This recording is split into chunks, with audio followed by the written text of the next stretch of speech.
हाँ जी बच्चों, तो बच्चों हमारा चल रहा था फास्ट ट्रैक लेक्चर्स और उसमें चैप्टर चल रहा है मटेरियल कॉस्ट। तो बेटा आओ, कोई टाइम वेस्ट नहीं करेंगे। मटेरियल कॉस्ट में ऑलरेडी आप बहुत सारी चीजें पढ़ चुके हो, अब हमें उसके आगे पढ़ना है। ठीक है, मोस्ट प्रोबेबली आज वाले लेक्चर में ये पूरा का पूरा खत्म हो जाएगा। आओ देखो, रॉ मटेरियल की वैल्यूएशन। तो बेटा एक टॉपिक और आता है कि सर फैक्ट्री तक सामान लाने के लिए, रॉ मटेरियल का क्या क्या खर्चा होता है वो सब भी हमें निकालना होता है। ठीक है, तो आओ पहले ये थोड़ा सा मैं आपको यहां समझाता हूं। आपको नोट नहीं करना, सब कुछ नोटेड है, बस सुनते चलो। वैल्यूएशन ऑफ रॉ मटेरियल, या जिसका दूसरा नाम होता है बेटा landed cost of raw material, मतलब फैक्ट्री तक आने तक का रॉ मटेरियल का टोटल खर्चा क्या क्या होगा। बहुत बहुत नॉर्मल, बहुत ही ज्यादा आसान। देखो बेटा, सबसे पहले ले लो परचेज प्राइस। ठीक है, जितना भी है परचेज प्राइस, पहले सारा परचेज प्राइस ले लो। बिल्कुल ठीक सर। अब परचेज प्राइस में चीजें जोड़ते चलो, जैसे फ्रेट इनवर्ट जुड़ेगा क्या? बिल्कुल ठीक है। फैक्ट्री तक आने का सारा खर्चा फ्रेट इनवर्ट जुड़ेगा, बिल्कुल जुड़ेगा। ठीक है, अच्छा इसके बाद जीएसटी भी जुड़ेगा, अगर आईटीसी नहीं मिल रहा तो। आईटीसी का मतलब होता है इनपुट टैक्स क्रेडिट। तो अगर मैंने टैक्स पे करा और बाद में मुझे उसका कोई फायदा नहीं मिलेगा तो मैं जोड़ूंगा, लेकिन अगर आईटीसी मिल रहा है तो मैं नहीं जोड़ूंगा। ठीक है, जब भी क्वेश्चन साइलेंट होता है आईसीएआई मान लेता है कि आईटीसी मिल रहा है, बाकी आप अपने हिसाब से असम्पशन कोई भी मान सकते हो। यहां तक सही है सब कुछ? हाँ सर सही है। और सोचो, टोल चार्जेस, अगर बायर ने, क्योंकि बायर के पॉइंट ऑफ व्यू से देख रहे हैं ना, हमने सामान खरीदा है, टोल चार्जेस है वो भी ले लो, साथ में कोई इंश्योरेंस है वो भी ले लो। बट एबनॉर्मल नेचर के खर्चे मत लेना। एबनॉर्मल नेचर मतलब सर फाइन हो गया, पेनल्टी हो गया, डिटेंशन हो गया। ठीक है, डिटेंशन के अलावा डीमरेज चार्जेस हो गए, ये सब हमारे को नहीं लेने होते। ये एबनॉर्मल नेचर के खर्चे हैं और ये जाएंगे आपके कॉस्टिंग पीएनएल के डेबिट साइड में। ठीक है, ये सब कहां जाएंगे बेटा? ये कॉस्टिंग पीएनएल के डेबिट साइड में जाएंगे। कोई प्रॉब्लम नहीं, बहुत नॉर्मल है। सर क्या क्या खर्चे होते हैं? ये फाइन और पेनल्टी तो आपको पता है, जैसे आप बहुत ज्यादा सामान लेकर के आ रहे हो तो पुलिस वालों ने रोक दिया, पुलिस वालों ने चालान काट दिया बेटा, तो आपको फाइन देना पड़ेगा। ये आपकी अपनी गलती की वजह से हुआ है तो प्रॉफिट लॉस के डेबिट साइड में दिखाओ। मटीरियल की कॉस्टिंग में हम इसको काउंट नहीं कर सकते। ठीक है सर। सर डिटेंशन और डिमरेज चार्जेस क्या होता है? डिटेंशन का मतलब होता है जब ट्रैफिक पुलिस वाले आपके व्हीकल को डिटेन कर लेते ना, कि आपके व्हीकल में कोई सामान गलत है या आपके पास उसका बिल नहीं है, उसको बोलते हैं डिटेंशन। और डीमरेज चार्जेस क्या होता है? तो बेटा डीमरेज चार्जेस ना इस तरीके से समझो, ये देखो, डीमरेज चार्जेस क्या होगा कि आपके पास एक पोर्ट है, बहुत आराम से सुनना, पोर्ट है, जैसे ये इंडिया है, इंडिया के पास ये मुंबई में पोर्ट है, और पोर्ट में आपका यहाँ पर ये बोट आने वाली है। ठीक है, पोर्ट में बोट आने वाली है, और बोट आने वाली है तो आपको पता होगा पहले एक बोट खड़ी होगी, फिर दूसरी, फिर तीसरी, फिर चौथी, ऐसे बहुत सारी बोट खड़ी होगी। तो हर बोट का एक स्पेसिफिक टाइम होता है कि आपको अनलोडिंग करनी है पोर्ट पे। अगर आपने अनलोडिंग करने में डिले करा, जैसे आपको 1 घंटा मिला था, 1 घंटे में सारा सामान उतार दो, अब तुम आलसियों की तरह काम करो, तुम्हें लग गए 2 से 2.5 घंटे, तो बेटा पोर्ट की जो अथॉरिटीज होती हैं आपके ऊपर चार्जेस लगा देती हैं, जिसको बोला जाता है डिमरेज चार्जेस। ठीक है, इसको आप ऐसे भी समझ सकते हो, मान लो आपने एक जगह से दूसरी जगह अगर घर शिफ्ट करा है तो आपके पास मूवर एंड पैकर्स आते हैं। मूवर और पैकर ने बोला कि सर हमें तो 3 घंटे लगेंगे, आपने बोल दिया 3 घंटे लगेंगे, सामने वाले ने पैसे बता दिए। अब जब वो आए, उन्होंने देखा यहाँ तो गली छोटी है, तुम्हारा जो मकान है वो तो तीसरे माले पर है जहां पे लिफ्ट भी नहीं है, और जहां जाना है वो 7वें माले पर है, वहां पे भी लिफ्ट नहीं है, तो 3 घंटे के 5 घंटे लग गए। तो क्या वो ऊपर के 2 घंटे के अलग से पैसे नहीं लेगा? पैसे लेगा। और ये एबनॉर्मल नेचर का खर्चा होता है, आपकी गलती की वजह से हुआ है तो कस्टमर से चार्ज नहीं करोगे। इतना सही है क्या सब कुछ? बताते चलना। ठीक है, यहां तक तो कोई दिक्कत नहीं है, यहां तक सब कुछ एकदम बढ़िया चल रहा है, कोई परेशानी नहीं है, सब बढ़िया है ना? चलो अब यहां से जरा आगे चलते हैं। सुनो देखो बेटा, तो रॉ मटेरियल में क्या क्या आएगा? सबसे पहला, क्या परचेज प्राइस आएगा? हाँ सर बिल्कुल, परचेज प्राइस को लेंगे। अब समझना बेटा, परचेज प्राइस के अलावा आपके पास 3 तरीके के डिस्काउंट होते हैं। डिस्काउंट को समझो, आपके पास 3 तरीके के डिस्काउंट होंगे। पहला डिस्काउंट है ट्रेड डिस्काउंट, एक होता है क्वांटिटी डिस्काउंट, और एक होता है कैश डिस्काउंट। तो हम अपनी कॉस्टिंग में ट्रेड और क्वांटिटी को तो लेते हैं, मतलब माइनस करके दिखाते हैं, डिस्काउंट है माइनस करोगे, बट बेटा हम अपनी कॉस्टिंग में इसका कोई ट्रीटमेंट नहीं करेंगे। ठीक है। हम कैश डिस्काउंट का कोई भी किसी भी प्रकार का ट्रीटमेंट नहीं करेंगे। सर ऐसा क्यों? सुनो, सबसे पहले क्वांटिटी डिस्काउंट। क्वांटिटी का मतलब बेटा मैंने बहुत ज्यादा बल्क क्वांटिटी में कोई सामान खरीद लिया तो उसका डिस्काउंट मिल रहा है, मैं ट्रीटमेंट दिखाऊंगा। ट्रेड डिस्काउंट, मैं ट्रेड डिस्काउंट का भी ट्रीटमेंट दिखाऊंगा। ट्रेड डिस्काउंट का मतलब होता है बातों ही बातों में नेगोशिएशन के दौरान डिस्काउंट मिल गया। जैसे आप एक मार्केट में गए, सामने वाला साड़ी बेच रहा है, साड़ी बेच रहा है 2000 रुपए की, तुमने बोला कि नहीं 1500 में देनी है तो दे, और मान लो वो 1500 पे मान गया, तो ये जो डिस्काउंट है इस डिस्काउंट को बोला जाता है ट्रेड डिस्काउंट। ठीक है। बट कैश डिस्काउंट का मतलब होता है क्योंकि आज मेरे पास पैसा है तो मैंने सामने वाले को आज पैसा पे कर दिया। जो आप एफएम में भी पढ़ते हो कि अगर आपको डेटर से जल्दी पैसा चाहिए तो आप कैश डिस्काउंट देते हो। अब मान लो मैं हूं, ऐसे समझो आप, ये देखो एक मैं हूं और एक दूसरा बंदा है बी। बेटा मेरे पास 10 लाख रुपए आज रखा हुआ है, इसके पास 10 लाख रुपए आज नहीं रखा हुआ। मेरे पे 10 लाख था, मैं कोई सामान लेने का, मैंने कहा आज के आज पेमेंट कर देता हूं, मेरे को डिस्काउंट मिल जाएगा। अब मेरे को तो मिल गया, इस बेचारे को डिस्काउंट नहीं मिला बस इस वजह से क्योंकि इसके पास फंड्स नहीं है। तो ये तो फाइनेंशियल कॉस्ट है ना कि उसको फंड्स अरेंज करने पड़ेंगे। तो फाइनेंशियल कॉस्ट को हम कभी भी अपनी कॉस्टिंग में कंसीडर नहीं करेंगे, तो कैश डिस्काउंट को हम नहीं दिखाएंगे। ठीक है, यहां तक तो कोई दिक्कत नहीं है ना? ये एक तरीके का नॉन ऑपरेटिंग एक्सपेंस है आपका। ठीक है, यहां तक भी क्लियर हुआ? तो ये देखो ट्रेड डिस्काउंट होगा बिल्कुल डिडक्ट करना, क्वांटिटी होगा बिल्कुल, कैश डिस्काउंट को कुछ नहीं करोगे। एक तरीके का हम लोगों को फाइनेंशियल बेनिफिट मिल रहा है, ऐसे बोल सकते हो। सामने वाले बिजनेस के लिए नॉन ऑपरेटिंग खर्चा है तो अपन नहीं दिखाएंगे इसको। ठीक है। और देखो बेटा road tax, toll tax, octroi, entry tax कोई भी है जुड़ेगा। ठीक है, जैसे टोल टैक्स देते हो, टोल चार्जेस है, रोड है, ऑक्ट्रॉय है, सब जुड़ेगा। आईजीएसटी, सीजीएसटी, यूटी जीएसटी कुछ भी हो, अगर क्रेडिट अवेलेबल है, अगर क्रेडिट अवेलेबल है तो आप मत दिखाना, क्रेडिट नहीं अवेलेबल है तो ऐड कर दो। और अगर क्वेश्चन साइलेंट है हम हमेशा क्या मान के चलेंगे कि क्रेडिट अवेलेबल है, नीचे नोट डाल करके आ जाना। ठीक है sir. Demurrage, detention charges, fine, penalty नहीं आता, एबनॉर्मल कॉस्ट है, कॉस्टिंग पिनल के डेबिट साइड में आएगा, बिल्कुल ठीक।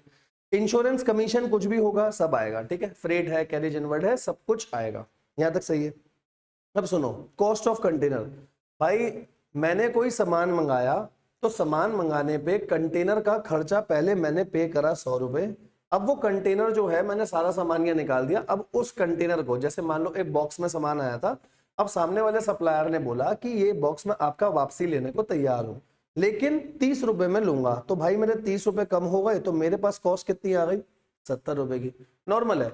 अगर रिटर्नेबल कस्टमर है और थोड़ा बहुत पैसा वापसी मिला है तो जो नेट में आया वो आपका खर्चा हो जाएगा। ठीक है, रिटर्नेबल है ही नहीं तो मेरा खर्चा पूरा 100 रुपए हो गया, मैं अपनी कॉस्टिंग में 100 दिखाऊंगा। या ऐसा हो सकता है मैंने 100 रुपए का पे करा हो, ठीक है, और बाद में मुझे पूरे 100 रुपए वापसी मिल गए, तो ये क्या हो जाएगा? नेट कॉस्ट 0 आ जाएगी। जैसे एग्जांपल बताता हूं, सुनना बेटा। आपने कभी कंचे वाली बोतल पी है? बंटा, बंटा पी है? तो पहले क्या होता था, बंटा या कांच वाली जो बोतल होती थी, जैसे कोको कोला होती थी, लिम्का होती थी, कांच वाली, तो आप दुकानदार के पास जाते थे, दुकानदार कहता था 10 रुपए की कोल्ड ड्रिंक है, साथ में 20 रुपए बोतल के जमा कराने होंगे। तो 10 रुपए की कोल्ड ड्रिंक आपने ली, आप घर चले गए, 20 रुपए अभी और जमा कराने।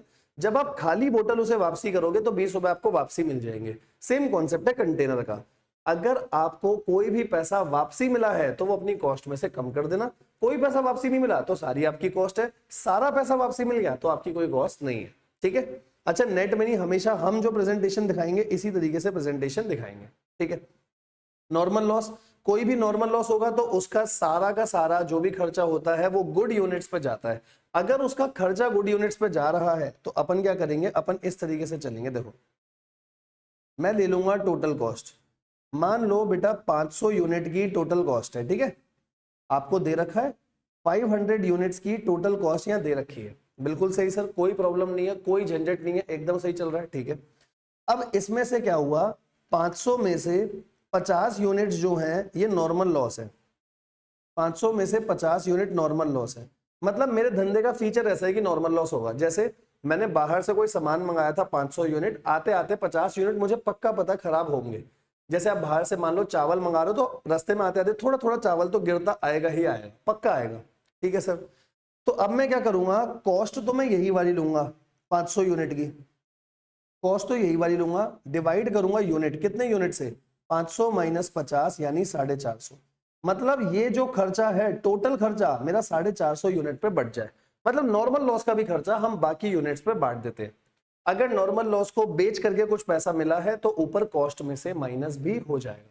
लेकिन बेटा कोई एबनॉर्मल लॉस है, कोई एबनॉर्मल लॉस है, इसको आप कुछ नहीं करोगे, इसकी तो सारी कॉस्ट निकाल के कॉस्टिंग पीएनएल में जाओ और डेबिट साइड पे लिख दो, ठीक है। बाकी अभी आपको बताते चलूंगा जैसे ऐसे होता चलेगा, ठीक है।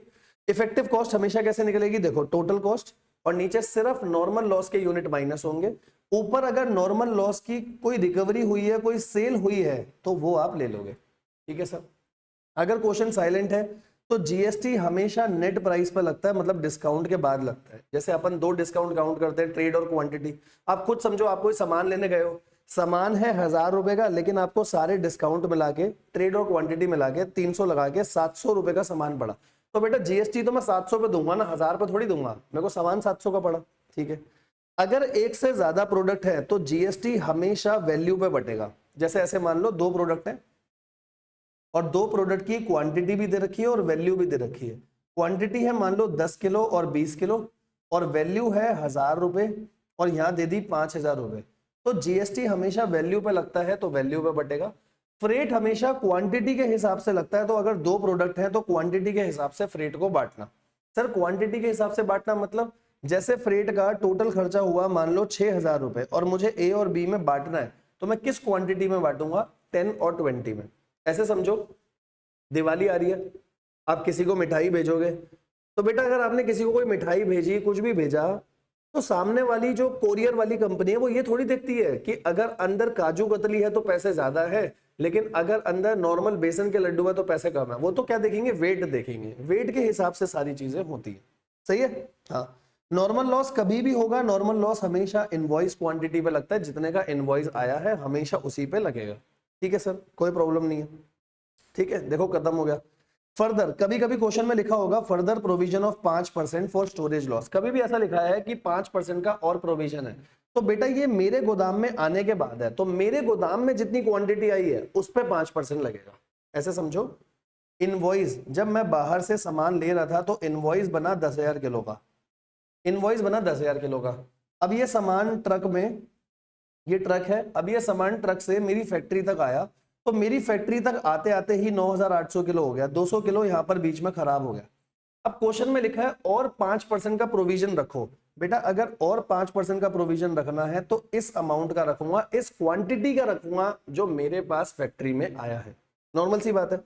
हैंडलिंग कॉस्ट हमेशा इनवॉइस क्वांटिटी पे निकलेगी जब तक क्वेश्चन में कुछ नहीं लिखा, क्योंकि जितने का इनवॉइस होगा, मतलब इनवॉइस में जितनी क्वांटिटी लिखी है, सप्लायर के वहां से वही क्वांटिटी चढ़ी होगी और मेरे यहाँ से वही क्वांटिटी उतरी होगी या लॉस उतरा होगा, तो दोनों का एवरेज हमेशा इनवॉइस क्वांटिटी को लिया जाता है, ये बात ध्यान रखना, ठीक है। ये सारे कॉन्सेप्ट हैं। पहले आप कॉन्सेप्ट से रिलेटेड कोई दिक्कत है, कोई परेशानी है तो बताओ, ठीक है। पहले कॉन्सेप्ट से रिलेटेड कोई दिक्कत है, कोई परेशानी है तो बताओ, नहीं तो अपन आगे चलेंगे। जैसे नॉर्मल सी बात बताया, तो परचेज प्राइस सब कुछ तो आएगा भी नहीं वैसे भी एक क्वेश्चन में, पर जितनी चीजें आएंगी सब लेनी है। Purchase price, trade discount, quantity minus होगा, कैश कभी माइनस नहीं होगा, रोड टैक्स को लोगे, जीएसटी में क्रेडिट मिल रहा है मत लेना, क्रेडिट नहीं मिल रहा तो जरूर लेना, डीमरेज, डिटेंशन, फायर चार्जेस, पेनल्टी ये सब नहीं लेते हम, फाइन वगैरह, इंश्योरेंस कमीशन सब लेंगे, ठीक है। कॉस्ट ऑफ कंटेनर में कुछ पैसा वापसी मिल गया तो माइनस कर दो, नहीं मिला कोई दिक्कत नहीं। नॉर्मल लॉस हमेशा नीचे क्वांटिटी में माइनस होगा, एबनॉर्मल लॉस पीएनएल में जाएगा, ठीक है। कोई दिक्कत तो नहीं है, चल सकते हैं बेटा, बताओ। फिर इसके ऊपर अपन क्वेश्चंस करके देखते हैं। ऑल क्लियर, ठीक है सर, आओ। अगर यहां तक आपको सब कुछ क्लियर है तो आओ क्वेश्चन करेंगे अपन, ठीक है। अपने पास है बेटा क्वेश्चन है, क्वेश्चन करके देखते हैं, ठीक है। आ जाओ, क्वेश्चन नंबर 33 पढ़ो बेटा, एक बार क्वेश्चन नंबर 33 पढ़ो, क्या क्वेश्चन है, ठीक है। आओ क्वेश्चन नंबर करते हैं 33। मैंने भी अपने साथ में क्वेश्चन खोल लिया क्योंकि मुझे पता है जरूरत पड़ेगी। Krishna Limited purchase two material X and Y, आप दो मटेरियल खरीद रहे हो बेटा, एक्स और Y. Invoice show the following details, अब डिटेल सुनो ध्यान से, क्या है। मटेरियल एक्स है 4000 किलो एट 2.50 पर केजी, मटेरियल वाई है 3200 किलो 3.25 पर केजी, टोटल मिला के 20,400। आप दोनों को देख लो, मल्टीप्लाई करके देखोगे तो 20,400 आ रहा है। कैसे 20,400 आएगा, एक है 4000 इंटू में 2.5 और दूसरा है 3200 इंटू में कितना है 3.25, सही है। हाँ सर यही आ रहा है। आगे आओ, आगे देखना। स्पेशल पैकेजिंग के चार्ज हैं 4% to be apportion on the cost of material, material की जितनी जितनी कॉस्ट है उसके बेसिस पे बांट देंगे, ठीक है sir. Goods and services tax at 18% on the total of material and packing charges, GST भी लगा है और फ्रेट भी लगा है। तो जीएसटी और फ्रेट, जीएसटी को बांटेंगे वैल्यू के बेसिस पर, फ्रेट को बांटेंगे क्वांटिटी के बेसिस पर, ये टोटल अमाउंट आ गया, ठीक है सर। नॉर्मल ट्रांजिट लॉस है 5 और 4%, और अगर क्वेश्चन में खाली लॉस लिखा है, कुछ भी रीजन नहीं लिखा, तो हमेशा नॉर्मल होगा, ठीक है। ऑफ इनवॉइस क्वांटिटी आगे लिखा भी है। The company would like to make a further provision, बेटा फर्दर प्रोविजन है तो प्रोविजन किसका होता है, जितनी क्वांटिटी रिसीव होगी हमेशा उसका, ठीक है। What should be the price per KG for the material, assume GST जो इनपुट टैक्स क्रेडिट है अवेलेबल है, क्वेश्चन में खुद बता दिया आईटीसी अवेलेबल है, ठीक है सर। आओ करते हैं, आईटीसी अवेलेबल है, कोई प्रॉब्लम नहीं आएगी, ठीक है, करके देखें। आओ बेटा, ये सब तो आपको नोट नहीं करना था। इसके बाद अपन चलते हैं, क्वेश्चन नंबर है आपका, लो ऐसे कर देता हूं, हाँ अब अपन चालू करते हैं। क्वेश्चन नंबर है 33, है ना, क्वेश्चन नंबर है 33, मेरे साथ साथ लिखना, मैं देख लूं एक बार रिकॉर्डिंग सब ओके है, बढ़िया चल रही है, हाँ बेटा बढ़िया चल रही है। आओ क्वेश्चन नंबर करेंगे 33। तो सबसे पहले कंप्यूटेशन ऑफ, लिखो बेटा, कंप्यूटेशन ऑफ लैंडेड कॉस्ट, ठीक है, computation of landed cost, landed cost कितनी आएगी, या आप इसको ऐसे भी लिख सकते हो normal, computation of cost per KG, पर केजी अपने को निकालना है, निकाल देते हैं, आओ सही है, ठीक है सर। लिखो, तो सबसे पहले यहां पर अपन निकाल लेते हैं कैलकुलेशन ऑफ कॉस्ट, ए में निकाल लेता हूं कैलकुलेशन ऑफ कॉस्ट, आओ फिर निकाल लेंगे क्वांटिटी और दोनों को डिवाइड कर देंगे, है ना, कैलकुलेशन ऑफ कॉस्ट। तो कॉस्ट में एक है एक्स और एक है वाई, ठीक है। आगे टोटल भी बना देता हूं सिर्फ आपके लिए, अगर पेपर में नहीं बनाओगे तो भी चलेगा, ठीक है, यहां तक दे रखा है। सबसे पहले यहां पर लिखते हैं बेटा कॉस्ट ऑफ मटेरियल, ठीक है, कॉस्ट ऑफ मटेरियल छोड़ो, परचेज प्राइस लिख देते हैं इसको, परचेज प्राइस, है ना। आओ, तो परचेज कॉस्ट कितने की है, परचेज कॉस्ट है 4000 2.5 पे, यहां पर है 4000 इनटू में 2.5, और दूसरी जगह कितनी है बेटा, दूसरी जगह है 3200 3.25 पे, यहां पर है 3200 3.25 पे, सही है, हाँ सर सही है। इसको थोड़ा सा इधर कर देता हूं ताकि आपके पास हर चीज आती रहे, ठीक है। चलो आ जाओ, तो ये कितना हो जाएगा, ये हो जाएगा 10,000 रुपये, और ये कितना हो जाएगा करना, ये हो जाएगा 10,400, टोटल हो गए 20,400, ठीक है। पहली कॉस्ट हो गई, इसको मैं परचेज कॉस्ट लिख दूं और सही वर्ड लिख दूं तो ये परचेज कॉस्ट है। यहां तक सही है क्या, सब कुछ सही है सर। अगला खर्चा देखो, अगला खर्चा क्या है बेटा, परचेज कॉस्ट के बाद अगला खर्चा है आपका, ये हो गया स्पेशल पैकेजिंग, स्पेशल पैकेजिंग है 816, यहां लिखता हूं ऐड स्पेशल पैकेजिंग,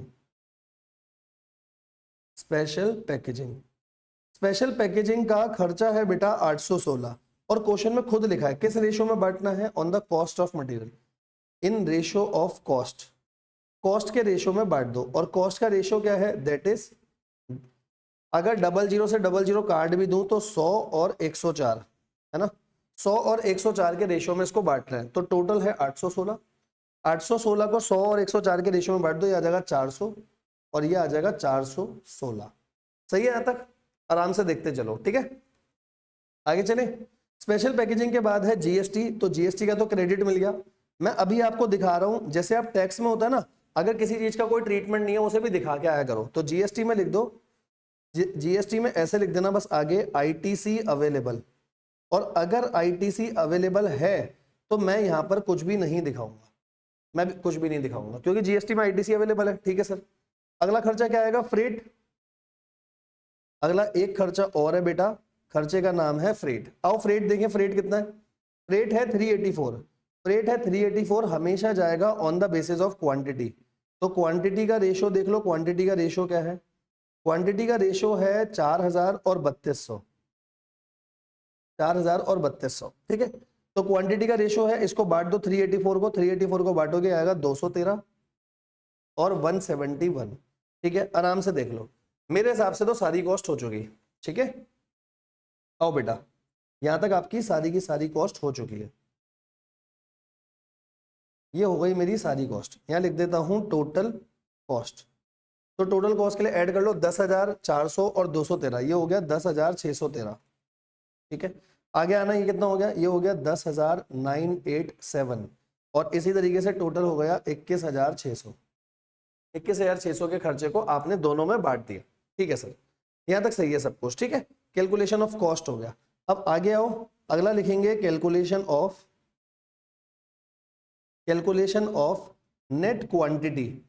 क्वांटिटी कितनी है? अब यही एक्स वाई तो बना हुआ ही है सीधा, तो क्या करूं, सबसे पहले तो आएगी बेटा इनवॉइस क्वांटिटी। सबसे पहले आ जाएगी मेरी इनवॉइस क्वांटिटी, और इनवॉइस क्वांटिटी कितनी थी? इसकी थी 4000 किलो और इसकी थी 3200 किलो। टोटल लिखना चाहते हो टोटल भी लिख लो, 7200 किलो आ जाएगी। ठीक है सर, अब क्वांटिटी से रिलेटेड क्या क्या बोला आओ पढ़ लेते हैं। सबसे पहले ट्रांजिट लॉस है 5% और 4% है किसका? इनवॉइस की क्वांटिटी का, तो इसमें से माइनस करते हैं ट्रांजिट लॉस। आओ सबसे पहले ट्रांजिट लॉस माइनस करेंगे, 5% है और 4% है, निकालना। 4000 का 5% हो गया 200 किलो, 4000 का 5% 200, और इसका करेंगे तो यहाँ आ जाएगा 128 kg, टोटल हो जाएगा 328 kg। सबसे पहले तो अपन ये माइनस कर देंगे। ठीक है, ये आपने माइनस कर दिया, कोई दिक्कत नहीं है। ठीक है, 4000 में से 200 गए, ये आ गया 3800 किलो, और 3200 में से 128 जाएंगे, आ जाएगा 3072 kg, और यहाँ पर बचेगा कितना? यहाँ बचेगा 6872 kg। सही है? हाँ, लेकिन सर एक लॉस और था, एक लॉस और है, वो भी माइनस करो। प्रोविजन है 5% का, आओ ये भी माइनस करते हैं। यहाँ लिख देता हूँ अलग से, माइनस फर्दर प्रोविजन। जैसे वो लिख देगा डिटोरिएशन का प्रोविजन है या किसी भी चीज का है, फर्दर प्रोविजन है बेटा 5%। ये दिया हुआ है 5%, ये लगाएंगे जितनी क्वांटिटी मेरे पास आने वाली थी उसका, तो लगाओ 5% लगाना। 3800 का ये आ जाएगा 190 kg, ये आ जाएगा 190 kg, और दूसरी तरफ आ जाएगा 154 kg। चाहो तो kg को ऊपर लिख सकते हो, कोई प्रॉब्लम वाली बात नहीं है। ठीक है, ये आ जाएगा टोटल 344 kg। सही है, माइनस कर दो, आपको पता चल जाएगा नेट कितनी क्वांटिटी रिसीव हुई। नेट क्वांटिटी रिसीव, मेरी फैक्ट्री में क्वांटिटी कितनी आई है ये आपको पता चल जाएगा। ठीक है, मेरी क्वांटिटी में फैक्ट्री में मतलब मेरी फैक्ट्री में क्वांटिटी कितनी आई है। ठीक है, ये लो जी, अब माइनस कर देते हैं। 3800 में से 190 माइनस कर दो, ये आ जाएगा 3610 kg। ठीक है, दूसरा आ जाएगा 2918 kg, और फिर यहाँ पर कितना आ जाएगा बेटा? यहाँ आ जाएगा 6528 kg। सही है? हाँ सर सही है। अब देखो, सबसे पहले अपन ने ए में निकाला, तो इसको बोल देता हूँ, टोटल कॉस्ट को ए बोल देता हूँ, है ना, और क्वांटिटी रिसीव को बी बोल देता हूँ। आओ, देयरफॉर कॉस्ट पर केजी, आप बताओ कॉस्ट पर केजी कितना हो जाएगा बेटा? कॉस्ट पर केजी आ जाएगा ए डिवाइडेड बाय बी। सही है ना, तो ए को बी से डिवाइड कर लो। कॉस्ट कितनी लग रही थी? कॉस्ट लग रही थी 10,613, 3610 से डिवाइड कर लो, यहाँ आ जाएगा 2.94, और यहाँ पर आ जाएगा 3.77। बस हो गया, क्वेश्चन खत्म। जीएसटी वगैरह सब कुछ अपन ने ऊपर ही दिखा दिया था, तो कोई दिक्कत ही नहीं है, आराम से नोट कर लो और बता देना बेटा कोई दिक्कत है क्या। आएगा क्वेश्चन पेपर में तो कर लोगे ना, सारे नोट्स पहले ही बनवा दिए।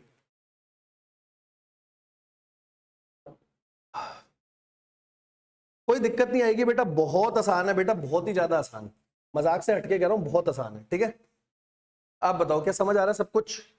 कोई भी दिक्कत आपको लग रही है तो आप बताओ, ये सही है सब कुछ। चल सकते हैं क्या आगे? आगे चले?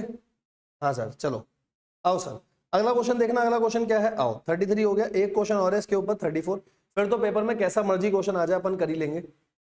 पढ़ो, ABC chemical Delhi purchase chemical from a Varanasi supplier, invoice particulars are given below. आपको दे रखा है chemical ABC 3000 kilo, 5000 kilo, 2000 kilo दे रखा है। 4.41, 3.99 इस रेट पर दे रखा है। ये वैल्यू भी अलग अलग दे दी, वैल्यू अलग अलग दे दी तो मेरे लिए क्वेश्चन आसान हो गया। ठीक है, आईजीएसटी दे रखा है, क्वेश्चन में कुछ नहीं लिखा तो मान लो आईटीसी मिलेगा। फ्रेट चार्जेस दे रखे हैं, फ्रेट चार्जेस हमेशा क्वांटिटी के ऊपर अपोर्शन होते हैं। ठीक है सर, नीचे देखो नीचे क्या लिखा है, ट्रांजिट लॉस केजी में निकाल के दे रखा है, ये ट्रांजिट लॉस केजी में है। एक खर्चा और है बेटा, कार्टेज का खर्चा एक और दे रखा है। ठीक है, और नीचे लिखा है handling cost, handling cost per KG लिखा है, और पर केजी है तो कौन सी क्वांटिटी पे लगेगी? जब तक क्वेश्चन में कुछ नहीं लिखा इनवॉइस क्वांटिटी पे लगेगी। तो नीचे दो खर्चे दे दिए हैं, एक ये भी खर्चा है और एक ये भी खर्चा है, ये दो खर्चे हैं। ठीक है, प्रोविजन फॉर डिटोरियोरेशन 5% है, 5% किस पे लगेगा? जितना मेरे पास आ चुका था उस पे 5% लगाऊंगा। ठीक है, calculate the rate of pricing of the chemicals, आपको रेट निकालना है। आओ करेंगे, क्वेश्चन बहुत आसान है, डिट्टो सेम क्वेश्चन है बेटा, डिट्टो सेम। ठीक है, आ जाओ क्वेश्चन नंबर 34। यहाँ लिखता हूं क्वेश्चन नंबर 34, ठीक है। वैसे ही चलेंगे बिल्कुल। तो सबसे पहले क्या करूं, ए में निकाल लेता हूं कैलकुलेशन ऑफ टोटल कॉस्ट। आओ पहले निकाल लेता हूं कैलकुलेशन ऑफ टोटल कॉस्ट। बस इस बार 3 केमिकल आ गए, ठीक है, कोई प्रॉब्लम नहीं है। टोटल का कॉलम बनाओ ना बनाओ एक ही बात होती है। तो यहाँ लिख देता हूं, एक हो गया ए, एक है केमिकल बी, एक है केमिकल सी और लास्ट में है टोटल। सबसे पहले आपको दे रखी है परचेज कॉस्ट, आप लिख लो परचेज कॉस्ट, क्वेश्चन में गिवन है। ये देखो परचेज कॉस्ट दे रखी है 13,230, 19,950, यहाँ लिख देता हूँ 13,230, 19,950 और कितनी है बेटा 9975, यहाँ पर है 9975। अच्छा सबका टोटल करोगे आ जाएगा 43,155, ठीक है। ये हो गई परचेज कॉस्ट, ठीक है सर। अब परचेज कॉस्ट में चीजें जोड़ो। परचेज कॉस्ट में क्या जोड़ेगा, सबसे पहले जीएसटी लिखा है, यहाँ लिख देता हूं आईजीएसटी, आईजीएसटी। यहीं लिख देता हूं अज्यूम, अज्यूम क्रेडिट अवेलेबल, क्योंकि क्वेश्चन में कोई डाटा नहीं है तो मैंने लिख दिया क्रेडिट अवेलेबल है। सर क्या हम दूसरी अजम्पशन भी ले सकते हैं, बिल्कुल ले सकते हो, कोई दिक्कत वाली बात नहीं है, बिल्कुल ले सकते हो, ठीक है। जो लोगे अजम्पशन वो डाल देना बस। आईसीएआई यही डालता है इसलिए मैंने भी यही डाल दी। अगला आएगा फ्रेट। आओ बेटा फ्रेट, और फ्रेट के लिए रेशो, तो फ्रेट के लिए रेशो आएगा क्वांटिटी का 352, क्वांटिटी का रेशो है 3, 5 और 2। बांटो बेटा 352 में कितना खर्चा बांटना है 1000, 1000 के खर्चे को, टोटल खर्चा है 1000, 1000 को बांटना है 352 में ना, तो ये आ जाएगा 300, 500 और 200, ठीक है सर। अच्छा सर और भी खर्चे दे, देखो ये सारे खर्चे तो हो गए। अब नीचे आओ, देखो 2 खर्चे और है। एक है कार्टेज, कार्टेज का खर्चा दे रखा है सीधा 270, 650, 325, 270, 650 और 325, यही है ना 270, 650, 325, टोटल आ जाएगा 1245। ये कौन सा खर्चा है, कार्टेज का, मतलब ऑर्डर में कार्टेज भी लगी है, कार्टेज भी ले लो, ठीक है। एक खर्चा और बचा है, बस एक खर्चा और, कौन सा बचा है बोलो, हैंडलिंग चार्जेस। जो खर्चे हैं सारे ले लेंगे। हैंडलिंग चार्जेस, हैंडलिंग चार्जेस का खर्चा दे रखा है 10 पैसे था शायद, हाँ 10 पैसे है पर केजी, तो ये हमेशा लगेगा इनवॉइस क्वांटिटी पे, ध्यान रखना किस पे लगेगा, इनवॉइस क्वांटिटी पे। खर्चा कितना है, खर्चा कितना दे रखा है बेटा, खर्चा दिया हुआ है, एक मिनट रुकना इसको छोटा कर देता हूं, हाँ खर्चा दे रखा है आपको 10 पैसे, 10 पैसे के हिसाब से, ठीक है, एट द रेट ऑफ 10 पैसा पर केजी, ठीक है सर। तो इनवॉइस क्वांटिटी कितनी है, इनवॉइस क्वांटिटी थी जितनी इनवॉइस में लिखी होगी, तो इनवॉइस में लिखी है बेटा 3000, 5000 और 2000, तो यहां निकाल देता हूं। 3000 पे लोगे 0.10, 5000 पे भी लोगे 0.10 और 2000 पे भी लोगे 0.10, तो ये आ जाएगा 300, 500 और 200, इतना इतना आ जाएगा। तो ये भी टोटल हो गया हमारा 1000, सही है। सारी कॉस्ट हो गई, सारी की सारी कॉस्ट हो गई। टोटल कर लो कॉस्ट का, टोटल कर लो कॉस्ट का ए, तो टोटल कॉस्ट कितनी आ जाएगी बेटा आप बताओ, बोलो जी टोटल कॉस्ट कितनी आ जाएगी मेरी, टोटल कॉस्ट निकाल लो। पहली है 13,230, 300 और 200, 570 और 300, ठीक है। ये तो अपना बस हमने कैलकुलेशन दिखाई है। तो सारी कॉस्ट को जोड़ोगे यहाँ आएगा 14,100, 14,100, यहाँ पर आ जाएगा 21,600 और यहाँ आ जाएगा 10,700। अगर सारी कॉस्ट का टोटल करोगे आ जाएगा 46,400। सही है क्या, आराम से देख लो, बहुत सिंपल है, ठीक है। लो बेटा नोट करो इसको। नीचे बनाएंगे क्या, calculation of net quantity receive, calculation of net quantity receive, कि नेट में कितनी क्वांटिटी रिसीव हुई, ठीक है। तो नेट में कितनी क्वांटिटी रिसीव हुई, फिर से वही है ए, बी, सी और टोटल। नेट में कितनी क्वांटिटी रिसीव हुई, आओ तो सबसे पहले लिखेंगे इनवॉइस क्वांटिटी। सबसे पहले इनवॉइस की क्वांटिटी 3000, 5000, 2000, 3000, 5 और 2, सबका टोटल कर लो आ जाएगा 10,000। इनवॉइस की क्वांटिटी में से हम माइनस करते चलो, तो इनवॉइस की क्वांटिटी में से सबसे पहले ट्रांजिट लॉस माइनस होगा, दे रखा है ट्रांजिट लॉस। तो ट्रांजिट लॉस आपको दे रखा है 200, 280 और 100, ये है ना 200, 280 और 100, हाँ 200, 280 और 100, तो टोटल कितना हो जाएगा, ये हो जाएगा 580। माइनस कर लो, माइनस करके कितना आएगा बताओ, ये आ जाएगा 2800, ये आ जाएगा 5000 में से गए ना 4720, ये आ जाएगा 1900, तो टोटल आ जाएगा मेरा 9420। सही है सर। अब इसमें से फिर से प्रोविजन जाएगा 5%, और आपको पता है प्रोविजन किस पे जाता है, जितनी क्वांटिटी मेरे पास आ रही है उसमें से जाएगा, तो 5% जाएगा। यहाँ आएगा 140, यहाँ आ जाएगा 236, और यहाँ आ जाएगा 95। सबका टोटल कर लो, ये आ जाएगा 471। माइनस करो बेटा, बस और तो कुछ है ही नहीं अपना, तो ये आ जाएगी लास्ट में क्वांटिटी। ठीक है, नेट क्वांटिटी आ गई 2660। 2660 के बाद आ जाएगा 4484, 4484 के बाद आ जाएगा 1805, और फिर यहाँ आ जाएगा 8, 9, 4 और 9। ठीक है, ये क्या आ गई, ये आ गई net quantity receive. Net quantity receive कितनी हुई। ठीक है, हाँ सर। लास्ट में निकाल दो कॉस्ट पर केजी, लास्ट में निकाल दो कॉस्ट पर केजी, यानी ए को डिवाइड कर दो बी से, तो डिवाइड करोगे यहाँ आ जाएगा 5.30, इसका आ जाएगा 4.82, इसका आ जाएगा 5.93, और इसी के साथ ये भी छोटा सा क्वेश्चन हमारा खत्म हो गया। ठीक है, बोलो कोई डाउट है तो, या क्लियर है बिल्कुल, आराम से देख लो।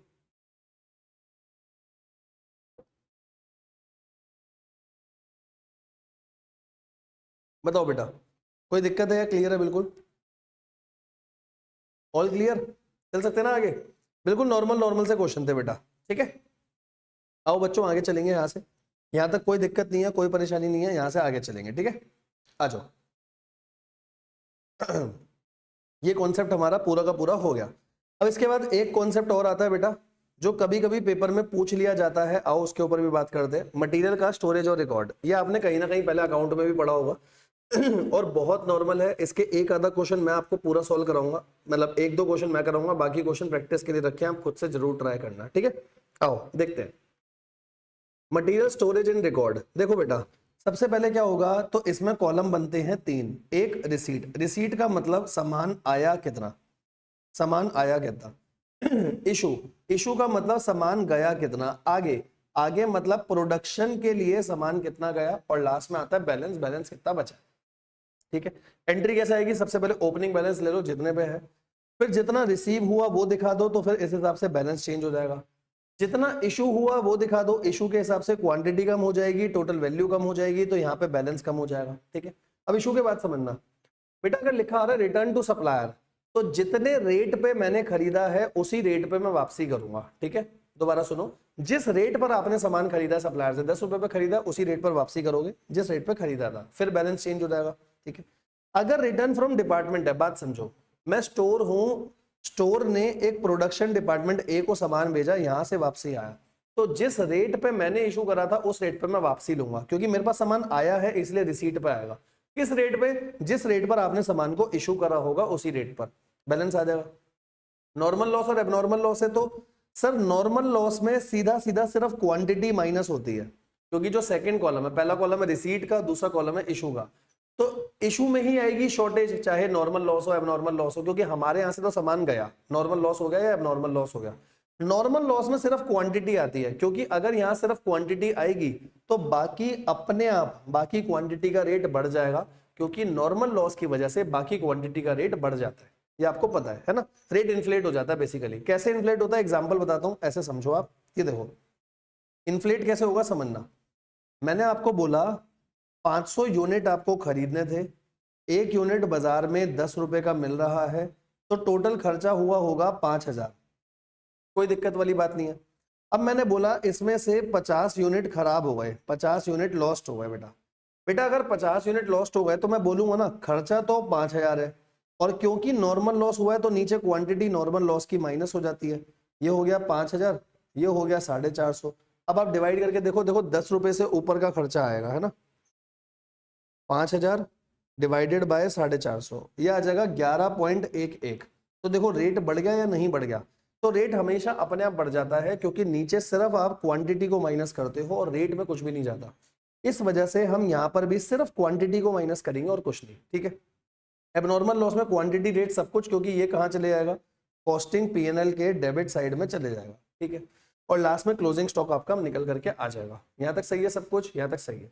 लीफो में क्या होगा, तो बेटा लीफो में जो ताजा सामान है पहले उसको यूज करोगे, ठीक है, ताजा जो अभी खरीद के लाए हो, और जो पहले का ओपनिंग स्टॉक रखा है वो बाद में यूज होगा।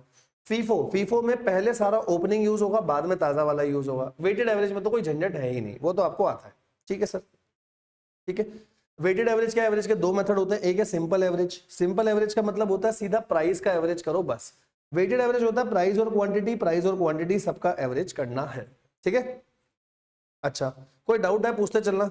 इससे नीचे कुछ डिटेल दे रखी है, पहले सारी डिटेल आपको पढ़ा देता हूं फिर क्वेश्चन पे चलूंगा। आओ देखो, क्वेश्चन स्पेसिफिक पॉइंट, ये पॉइंट तो हमारा ऑलरेडी हो चुका।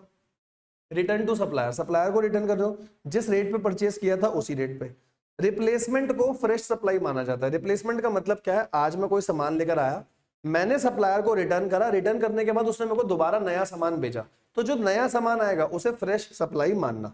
अगर फ्रेश सप्लाई का नया रेट दे रखा है वो ले लो, नया रेट नहीं है तो पुराना जो रेट है वो ले लो। जैसे एग्जांपल समझो, सामने वाले से मैं सामान लेकर आया था 10 रुपए में, मैंने वापसी कर दिया, वापसी भी 10 पे करा होगा। अब उसने नया सामान दिया, अगर नए सामान का रेट 11 दे रखा है आप 11 ले लो, 11 नहीं है तो आप 10 रुपए ले लो, बात तो सही में, ठीक है सर।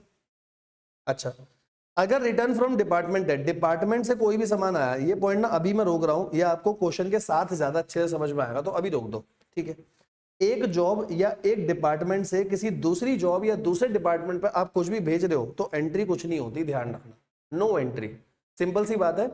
मैं स्टोर में, स्टोर से जो गया वो एंट्री कर रहा हूं। अब समझो स्टोर ने प्रोडक्शन डिपार्टमेंट 1 को कुछ भेजा, प्रोडक्शन डिपार्टमेंट 1 से प्रोडक्शन डिपार्टमेंट 2 में कोई सामान गया, अरे उससे मेरे को क्या लेना देना, मैं तो बस स्टोर और बाकी सारे डिपार्टमेंट के बीच में काम कर रहा हूं, ठीक है। क्लोजिंग स्टॉक, अगर लीफो चलेगा तो क्लोजिंग स्टॉक लेटेस्ट रेट पे आएगा। ऐसा क्यों होगा लेटेस्ट रेट पे, क्योंकि लीफो का मतलब ही ये होता है, ठीक है।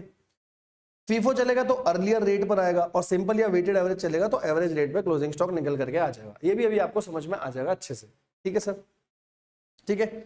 अच्छा, अगर क्वेश्चन में कहीं लिखा है 25 यूनिट वैल्यू एट कॉस्टिंग 1625, तो 1625 का मतलब है 1625 टोटल कॉस्ट है, रेट नहीं है, रेट आपको निकालना है, रेट हमेशा पर यूनिट दे रखा होता है। शॉर्टेज, अगर एबनॉर्मल है कॉस्टिंग पीरियड में, नॉर्मल है तो कहां जाती है, ओवरहेड अकाउंट में, ये आप आगे पढ़ोगे जब आप ओवरहेड चैप्टर पढ़ लोगे, ठीक है। Shortage is treated as inflating price, तो प्राइस कहां इन्फ्लेट होता है, नॉर्मल लॉस में, तो ये नॉर्मल लॉस का ट्रीटमेंट है, मतलब वो ये मांग रहा है। तो blank rate and amount column, rate और अमाउंट कॉलम में कुछ नहीं जाएगा, बाकी वैल्यू अपने आप इन्फ्लेट हो जाएगी, ये भी आपको मैं दिखा भी दूंगा कैसे होगी, ठीक है। अच्छा, अगर कभी क्वेश्चन ने पूछा वैल्यू ऑफ मटेरियल कंज्यूम कितना है, मटेरियल कंज्यूम, तो देखो अपन बनाते हैं 3 कॉलम, पहला कॉलम होता है रिसीट का, एक कॉलम होता है इशू का, एक होता है बैलेंस का। तो जो ये इशू वाला कॉलम है ना बेटा, इसी इशू वाले कॉलम को बोला जाता है मटेरियल कंज्यूम। मटेरियल कितना आपने आगे प्रोडक्शन वालों को दिया, बट इसमें फालतू चीजें मत लेना, फालतू चीजें मतलब कोई भी शॉर्टेजेस मत लेना, या कोई भी सामान जो रिटर्न टू सप्लायर है वो मत लेना, जो सप्लायर को रिटर्न करा वो भी यहीं पर आएगा ना, वो यहां से मत लेना, ठीक है। तो देखो, परचेज रिटर्न है वो मत लेना, कोई शॉर्टेज है वो मत लेना, बाकी सबको जोड़ लो, मटेरियल कंज्यूम आपका आ जाएगा, ठीक है। बाकी जो लीड टाइम है ये अभी नहीं बताऊंगा आपको, जब ये क्वेश्चन आएगा क्वेश्चन के हिसाब से बताऊंगा। तो 2 पॉइंट मैंने छोड़े हैं, बाकी मैंने सारे पॉइंट आप लोगों के साथ डिस्कस कर दिए, एक ये पॉइंट छोड़ा है ना। तो आप मेरे को बता दो, क्या इसके अलावा आपको सारे पॉइंट क्लियर हैं? अगर इसके अलावा सारे पॉइंट क्लियर है तो पहले कुछ क्वेश्चन करेंगे, ठीक है। पहले यहां तक बता दो, कोई डाउट कोई परेशानी है तो फिर अपन यहां से आगे चल सकते हैं, ठीक है। बताओ जी, इतने में कोई दिक्कत कोई परेशानी है तो बताओ, नहीं तो आगे चलो।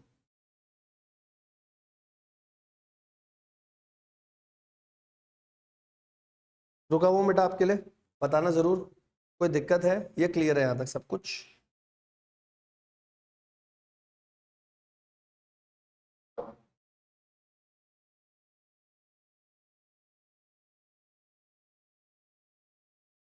चलो क्वेश्चन करके देखते हैं, ठीक है। यहाँ तक क्लियर है सब कुछ? क्लियर है, ठीक है। आओ बेटा क्वेश्चन करके देखते हैं, अभी ये नहीं करेंगे, पहला क्वेश्चन रुक जाओ, अभी बाद में करेंगे, ठीक है। और जो 36 क्वेश्चन है 36 भी अभी कराऊंगा। सबसे पहले 37 क्वेश्चन देख लेते हैं, आओ क्वेश्चन नंबर 37 देख लो, आओ कि 37 क्वेश्चन क्या कह रहा है, ठीक है। पढ़ते हैं question. Prepare a store ledger account from the following transaction in April of XY company limited. कुछ डाटा दे रखा है, अप्रैल 1 में ओपनिंग बैलेंस है 200 यूनिट 10 रुपए के हिसाब से, 200 यूनिट है 10 रुपए के हिसाब से, ठीक है। आगे पढ़ना बेटा, आगे क्या लिखा है, 5 अप्रैल, ये सारी डेट है बेटा, ये सारी डेट दे रखी है। रिसीट हुए 250 यूनिट, फिर रिसीट हुए इतने यूनिट, कॉस्टिंग इतना, मतलब रेट नहीं दे रखा, रेट निकालना है। इशू करे 100, रिसीट हुए 50, शॉर्टेज दे रखी है, शॉर्टेज के लिए नीचे पढ़ लेंगे क्या लिखा है, फिर 60 यूनिट, फिर इशू कह रहा है इशू अप टू 10th अप्रैल, मतलब 10th अप्रैल तक के जो भी इशूड है, यहां पर ऐसे बना दूं, ये इससे ऊपर के जो भी इशू चल रहे हैं ये लीफो के हिसाब से चल रहे हैं, इसके बाद सारा कुछ फीफो के हिसाब से चल रहा है, कर लेंगे। कह रहे shortage will B charges overhead, overhead का मतलब होता है नॉर्मल लॉस दिखाना, ओवरहेड का मतलब क्या है, नॉर्मल लॉस दिखाना, ठीक है सर। ये क्वेश्चन है अपना, आओ क्वेश्चन करके देखते हैं एक बार, ठीक है। तो इससे आपको क्या समझ में आ जाएगा, इससे आपको लीफो फीफो बहुत अच्छे से समझ में आ जाएगा। ये लो क्वेश्चन आप एक बार पढ़ लो, फिर चालू कर रहा हूं, ठीक है। एक बार क्वेश्चन देख लो आप पूरा, फिर इसको क्वेश्चन को एक क्वेश्चन अपन पूरा करके देखते हैं, तो आपको बहुत अच्छे तरीके से क्लियर हो जाएगा।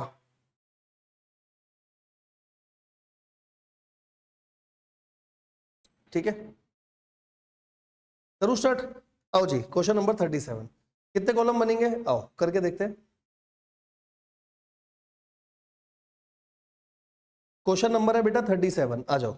तो सबसे पहले मेरे को बनाना है स्टोर्ड लेजर, स्टोर्ड लेजर, और स्टोर्ड लेजर में दोनों है, पहले है लीफो, पहले लग रहा है लीफो और फिर लग रहा है फीफो, ठीक है सर। क्या क्या बनेंगे, क्या क्या कॉलम होंगे, सारे सुनना ध्यान से। पहला कॉलम होगा डेट का, एक आएगा डेट, डेट के बाद एक कॉलम हमेशा आएगा पर्टिकुलर्स, जिसमें लिखूंगा रिटर्न आया क्या आया, पहले देख लो आराम से।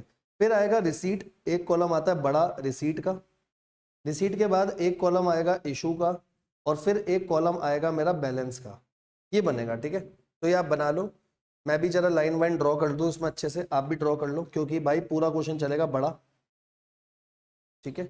ये हो गया रिसीट, ये हो गया इशू, और ये हो गया मेरा बैलेंस, सही है। और यहाँ पर डेट के साथ भी बना दो कॉलम, ठीक है। ये हो गया डेट।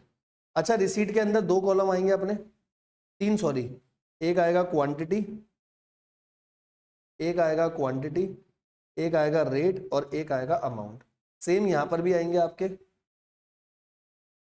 इशू में भी आएंगे, एक आएगा क्वांटिटी का, एक आएगा रेट का, और एक आएगा अमाउंट का, सही है। और वैसे ही यहाँ पर भी आएंगे, एक आएगा क्वांटिटी, एक आएगा रेट, और एक आएगा अमाउंट। लो मैंने बना दिया पूरा, आप भी बना लो, ठीक है। तो यहाँ पर आ जाएगा आपका क्वांटिटी, रेट और अमाउंट, यहाँ पर भी आ जाएगा क्वांटिटी, रेट और अमाउंट, यहाँ पर भी आ जाएगा क्वांटिटी, रेट और अमाउंट, ठीक है। ये हो गया बेटा पूरा का पूरा क्वेश्चन। आओ अपन पूरा क्वेश्चन करेंगे, एक एक एंट्री पढ़ेंगे और आराम आराम से चलना, ठीक है। तो सबसे पहले मेरे को लीफो के हिसाब से करना है, ओपनिंग बैलेंस दिया है 200 यूनिट 10 रुपए के हिसाब से, ठीक है सर। पहला दिया है ओपनिंग बैलेंस, यहाँ लिखता हूँ कौन सी डेट को दिया, पहली डेट को ओपनिंग बैलेंस लिखो बेटा। ओपनिंग बैलेंस है कितना, 200 यूनिट है 10 रुपए के हिसाब से, ये हो गया 2000 रुपए, ठीक है। साथ साथ चलना, आगे पीछे मत हो ना, दिक्कत हो जाएगी, ठीक है। पहला हो गया, तो जो होता जाएगा उसको टिक लगाते चलूंगा। अगला 5 तारीख को रिसीट करा 250 2000 के रेट पर, 5 तारीख को रिसीट करा, रिसीट करा तो रिसीट के कॉलम में आएगा 250 करा 2000 के रेट पर, डिवाइड कर दो 2000 को इससे, ये आ जाएगा 8 रुपए का रेट, ठीक है। अगर ये 8 रुपए आ गया तो यहाँ बैलेंस कैसे आएगा, बैलेंस अब दो आ जाएंगे, एक चल रहा है बैलेंस 200, एक चल रहा है 250। 200 चल रहा है 10 के रेट पर और 250 चल रहा है 8 के रेट पर, ये चल रहा है 2000 और ये चल रहा है 2000, क्योंकि लीफो फीफो में अलग अलग दिखाना जरूरी है, ठीक है। तो ये हो गई मेरी पहली एंट्री, ठीक है, और ये हो गई मेरी दूसरी एंट्री, यहाँ पर खत्म, सही है ना यहाँ तक, हाँ सर सही है। दूसरी के बाद आगे आ जाओ, 5 के बाद क्या बोला, 5 के बाद बोला 8 को फिर रिसीट करे 150 यूनिट, 150 यूनिट रिसीट करे हैं, किस रेट पर रिसीट करे हैं, 1275 पर, 1275 8 तारीख को फिर से रिसीट करा है, डिवाइड करो, रेट बताओ, रेट आ जाएगा 8.5। अगर रेट 8.5 आ गया तो अब ये भी नीचे आएगा, तो 200 चल रहा है, 250 चल रहा है, 150 और आ गया, ठीक है। तो 200 चल रहा है 10 के रेट पर, या 8 के रेट पर, या आ गया 8.5 के रेट पर, कितना हो जाएगा, पहला हो गया 2000, अगला कितना हो जाएगा 2000, और फिर ये कितना हो गया 1275, ठीक है। कोई भी डाउट आए बेटा पूछते चलना, मैं एक एक चीज को एकदम अलग अलग करके लिख रहा हूं ताकि आपको वैसे ही कोई डाउट ना आए, ठीक है सर। अब 8 तारीख के बाद क्या हुआ है, 8 के बाद हुआ 10 तारीख को इशू हुआ है 100, जो कि लीफो के हिसाब से होना है, 10 तारीख को इशू हुआ, तो इशू हुआ 100 यूनिट, 100 यूनिट लिख लो लीफो के हिसाब से। लीफो का मतलब होता है लास्ट इन फर्स्ट आउट, तो इसमें से गया होगा, इसमें से गया होगा 8.5 के रेट पर, तो 8.5 के रेट पर गया, ये हो गया 850, यहां तक सही है। अब बचा क्या क्या होगा बोलो, सर पहले वाले 200 यूनिट बच रहे हैं, दूसरे वाले 250 भी बच रहे हैं, और यहाँ 150 में से 100 चले गए तो 50 बच रहे हैं, लास्ट में 50 बचेंगे। रेट कितना, 10, 8, 8.5।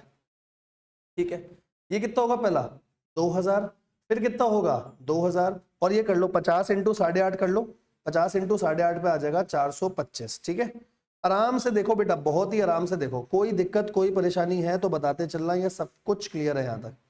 यहाँ तक पहले बताओ क्या यहाँ तक सब कुछ क्लियर है? आगे चलूं यहाँ से? अगर आगे चलना है तो यहाँ से मैं आगे चलूं, बिल्कुल ठीक है, आगे चले। हाँ सर सही है, आगे चलो आओ। 10 के बाद अब फीफो लगेगा। फीफो देखो, फीफो क्या है, तो फीफो के हिसाब से इसने बोला हुआ है कि 15 तारीख को रिसीट करी 50 यूनिट 500 पे। 15 तारीख को रिसीट हुई है, रिसीट हुई है 15 तारीख को रिसीट हुई 50 यूनिट 500 पे। अगर 50 यूनिट 500 के आए तो 10 रुपए का रेट आया। यहाँ तक सही है सब कुछ? हाँ सर 10 रुपए का रेट आया। जैसे 10 रुपए का रेट आया, अब क्या क्या हो जाएगा, पहले 200, फिर 250, फिर 50 और फिर 50। ये चलेगा 10 पे, ये चलेगा 8 पे, ये चलेगा 8.5 पे, और ये चलेगा फिर से 10 पे। सही है, कितना कितना होगा बोलो, ये होगा 2000, 250 को 8 से करो, ये होगा 2000, फिर ये होगा 425, और ये हो गया 500। सही है, कोई दिक्कत नहीं, बहुत आराम से चल रहा है, बिल्कुल बिल्कुल ही नॉर्मल क्वेश्चन है बेटा, कोई प्रॉब्लम वाली बात नहीं है। ठीक है सर, सर सही है, समझ आ रहा है। 15 तारीख रिसीट भी हो गया। अब 15 के बाद आ गया हो, तो 15 के बाद 10 हो चुका था, 15 हो गया। 15 के बाद 20 को शॉर्टेज है 10 यूनिट की, शॉर्टेज है और शॉर्टेज नॉर्मल लॉस है, तो 20 को शॉर्टेज है 10 यूनिट की, 20 को लिख लो शॉर्टेज। क्वेश्चन में लिखा है कि ओवरहेड है, ओवरहेड का मतलब ये नॉर्मल लॉस है। ठीक है, तो नॉर्मल लॉस है 10 यूनिट की, यहां पर दिखा दो नॉर्मल लॉस 10 यूनिट का। यहां तक सही है। अब बेटा एक बात समझना, जैसे ही आपने यहां दिखाया कि ओवरहेड में 10 यूनिट का लॉस है, 10 यूनिट बोला ना, हाँ, अगर 10 यूनिट बोला है तो भाई इन 10 यूनिट को किस हिसाब से लगाऊंगा मैं? अब तो फीफो लग रहा है, फीफो लग रहा है, तो क्या ये 10 यूनिट मेरे इसमें से जाएंगे क्या? सर बिल्कुल इसमें से जाएंगे, और इसमें से जाएंगे। अब समझो, क्योंकि ओवरहेड है मतलब ये नॉर्मल लॉस है, और अगर ये नॉर्मल लॉस है तो आगे ना तो क्वांटिटी में कुछ आएगा ना रेट में। अगर क्वांटिटी रेट में कुछ नहीं आया तो 200 में से 10 गए, यहाँ 190 हो गया। अब ये चल रहा है 2000, तो जैसे ये 2000 चल रहा है, मैं बोलूं यहाँ पे रेट इन्फ्लेट हो जाएगा अपने आप, क्योंकि ओवरहेड में डाल रहे हो आप, बिल्कुल सही। ठीक है, आगे रहेगा 250, 50 और 50। सही है, बाकी सबके रेट तो वैसे ही चलेंगे। देखो क्वांटिटी लिख देता हूं, मतलब वैल्यू लिख देता हूं, 425 और 500, ये होगा 10, ये होगा 8.5, ये होगा 8। अब ये आप निकाल लो। एक सेकंड रुकना, मैं कैलकुलेटर दूसरा ले आऊं अपने पास।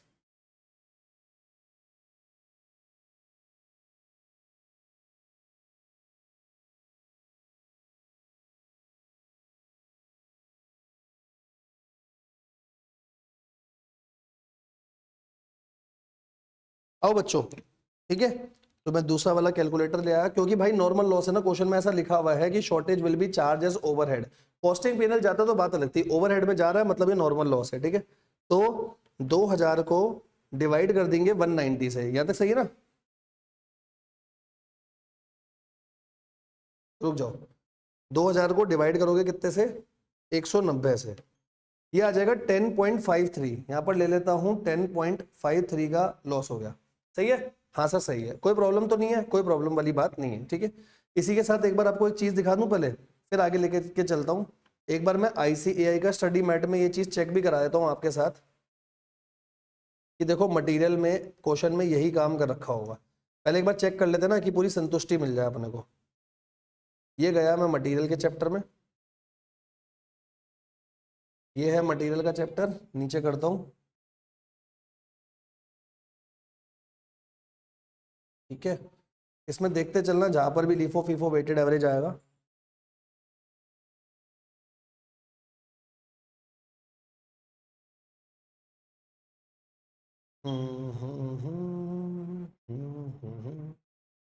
इस क्वेश्चन में तो शॉर्टेज है ही नहीं, हटाओ। 13 क्वेश्चन, 13 क्वेश्चन में कहीं शॉर्टेज है क्या? कुछ कोई शॉर्टेज नहीं है, हटाओ।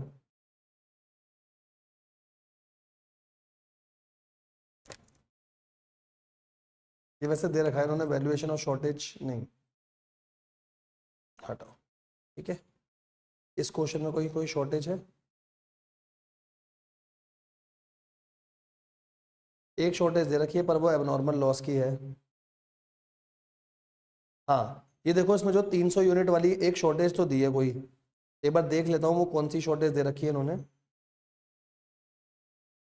हाँ, ही फर्दर रिपोर्टेड लॉस जो हुआ due to rusting of the component, तो नॉर्मल लॉस है। और देखो नॉर्मल लॉस में इसने ना तो क्वांटिटी में कुछ दिखाया ना कहीं कुछ दिखाया, लास्ट में 300 वाला देखो तो नॉर्मल लॉस है। ठीक है, अपन ये भी देख लेते हैं कहीं पर इसने ऐसा कुछ लिखा हुआ है क्या कि चार्जेस ओवरहेड, तो और अच्छे से समझ में आ जाएगा। नॉर्मल लॉस का ट्रीटमेंट तो इसने सही ऐसे ही करा है जैसे अपन ने करा है। ठीक है, सही है, मतलब वो जैसे अपन कर रहे हैं ना बिल्कुल सही कर रहे हैं, कोई दिक्कत वाली बात नहीं है। ठीक है, अच्छा 20 के आगे आ जाओ, अब 20 के आगे चलूंगा यहाँ से। ठीक है, ऐसी लाइन बना दूंगा, चलो ऐसी लाइन बना देते हैं। ठीक है, 20 तक तो हो चुका सब कुछ।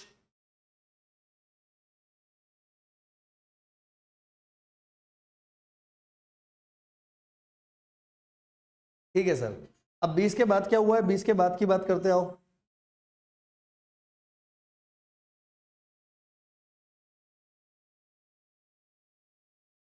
ये हो गया 20 तक। ठीक है, आ जाओ 20 के आगे। 21 को रिसीट करा 60 यूनिट 540 पे, 21 को रिसीट करा है 60 यूनिट 540 के रेट पर, तो ये हो गया 9। अब जैसे ये 9, अरे भाई ये तो बढ़ता ही जा रहा है, चलो कोई बात नहीं, आओ 50 50 और 60, यहाँ पर 9 आएगा, यहाँ 10, यहाँ 8.5, यहाँ 8 और यहाँ हो गया 10.53। ठीक है, तो यहाँ पर रहेगी वैल्यू 2000, यहाँ पर कितनी होगी, यहाँ पर भी 2000 है, ये 425 है, ये 500 है और ये है 540। सही है, ठीक है सर, कोई दिक्कत नहीं है।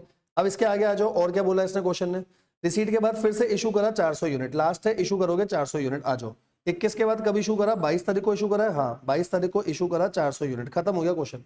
अब करोगे 400। अब देखो अब लग रहा है फीफो, जब अब फीफो लग रहा है तो किस रेट पे करूंगा, पहले करूंगा 190, इसमें से जाएंगे फीफो में।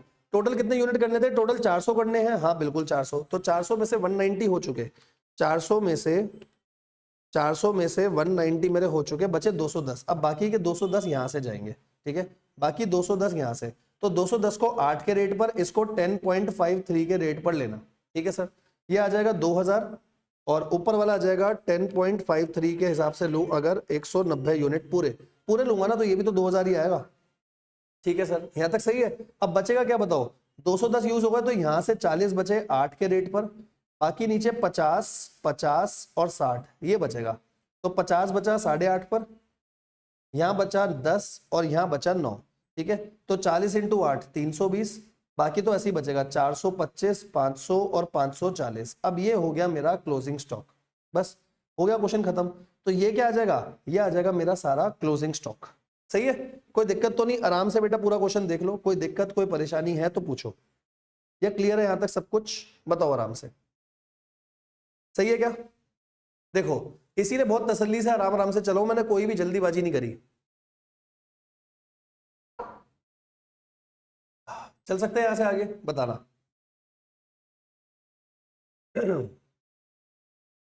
नोट कर लो आराम से, अब नॉर्मल लॉस होता तो अमाउंट भी आ जाता, बाकी कोई दिक्कत वाली बात नहीं है। ठीक है, नोट हो जाए तो बता देना बेटा।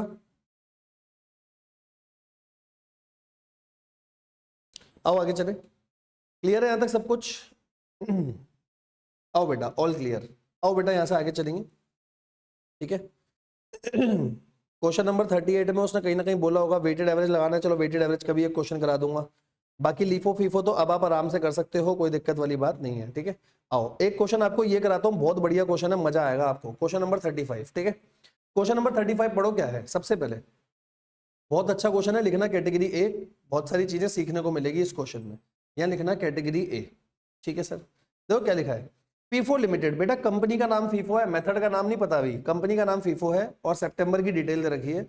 ओपनिंग बैलेंस है 25 यूनिट, वैल्यूड एट 1625, वैल्यू का मतलब ये टोटल है, रेट निकलेगा। ठीक है, इशू करा 8, रिसीट करा 50 यूनिट और रिसीट करा, फिर इशू करा, फिर रिटर्न टू बीएन कंपनी, मतलब जिस सप्लायर से खरीदा था उसको रिटर्न करा।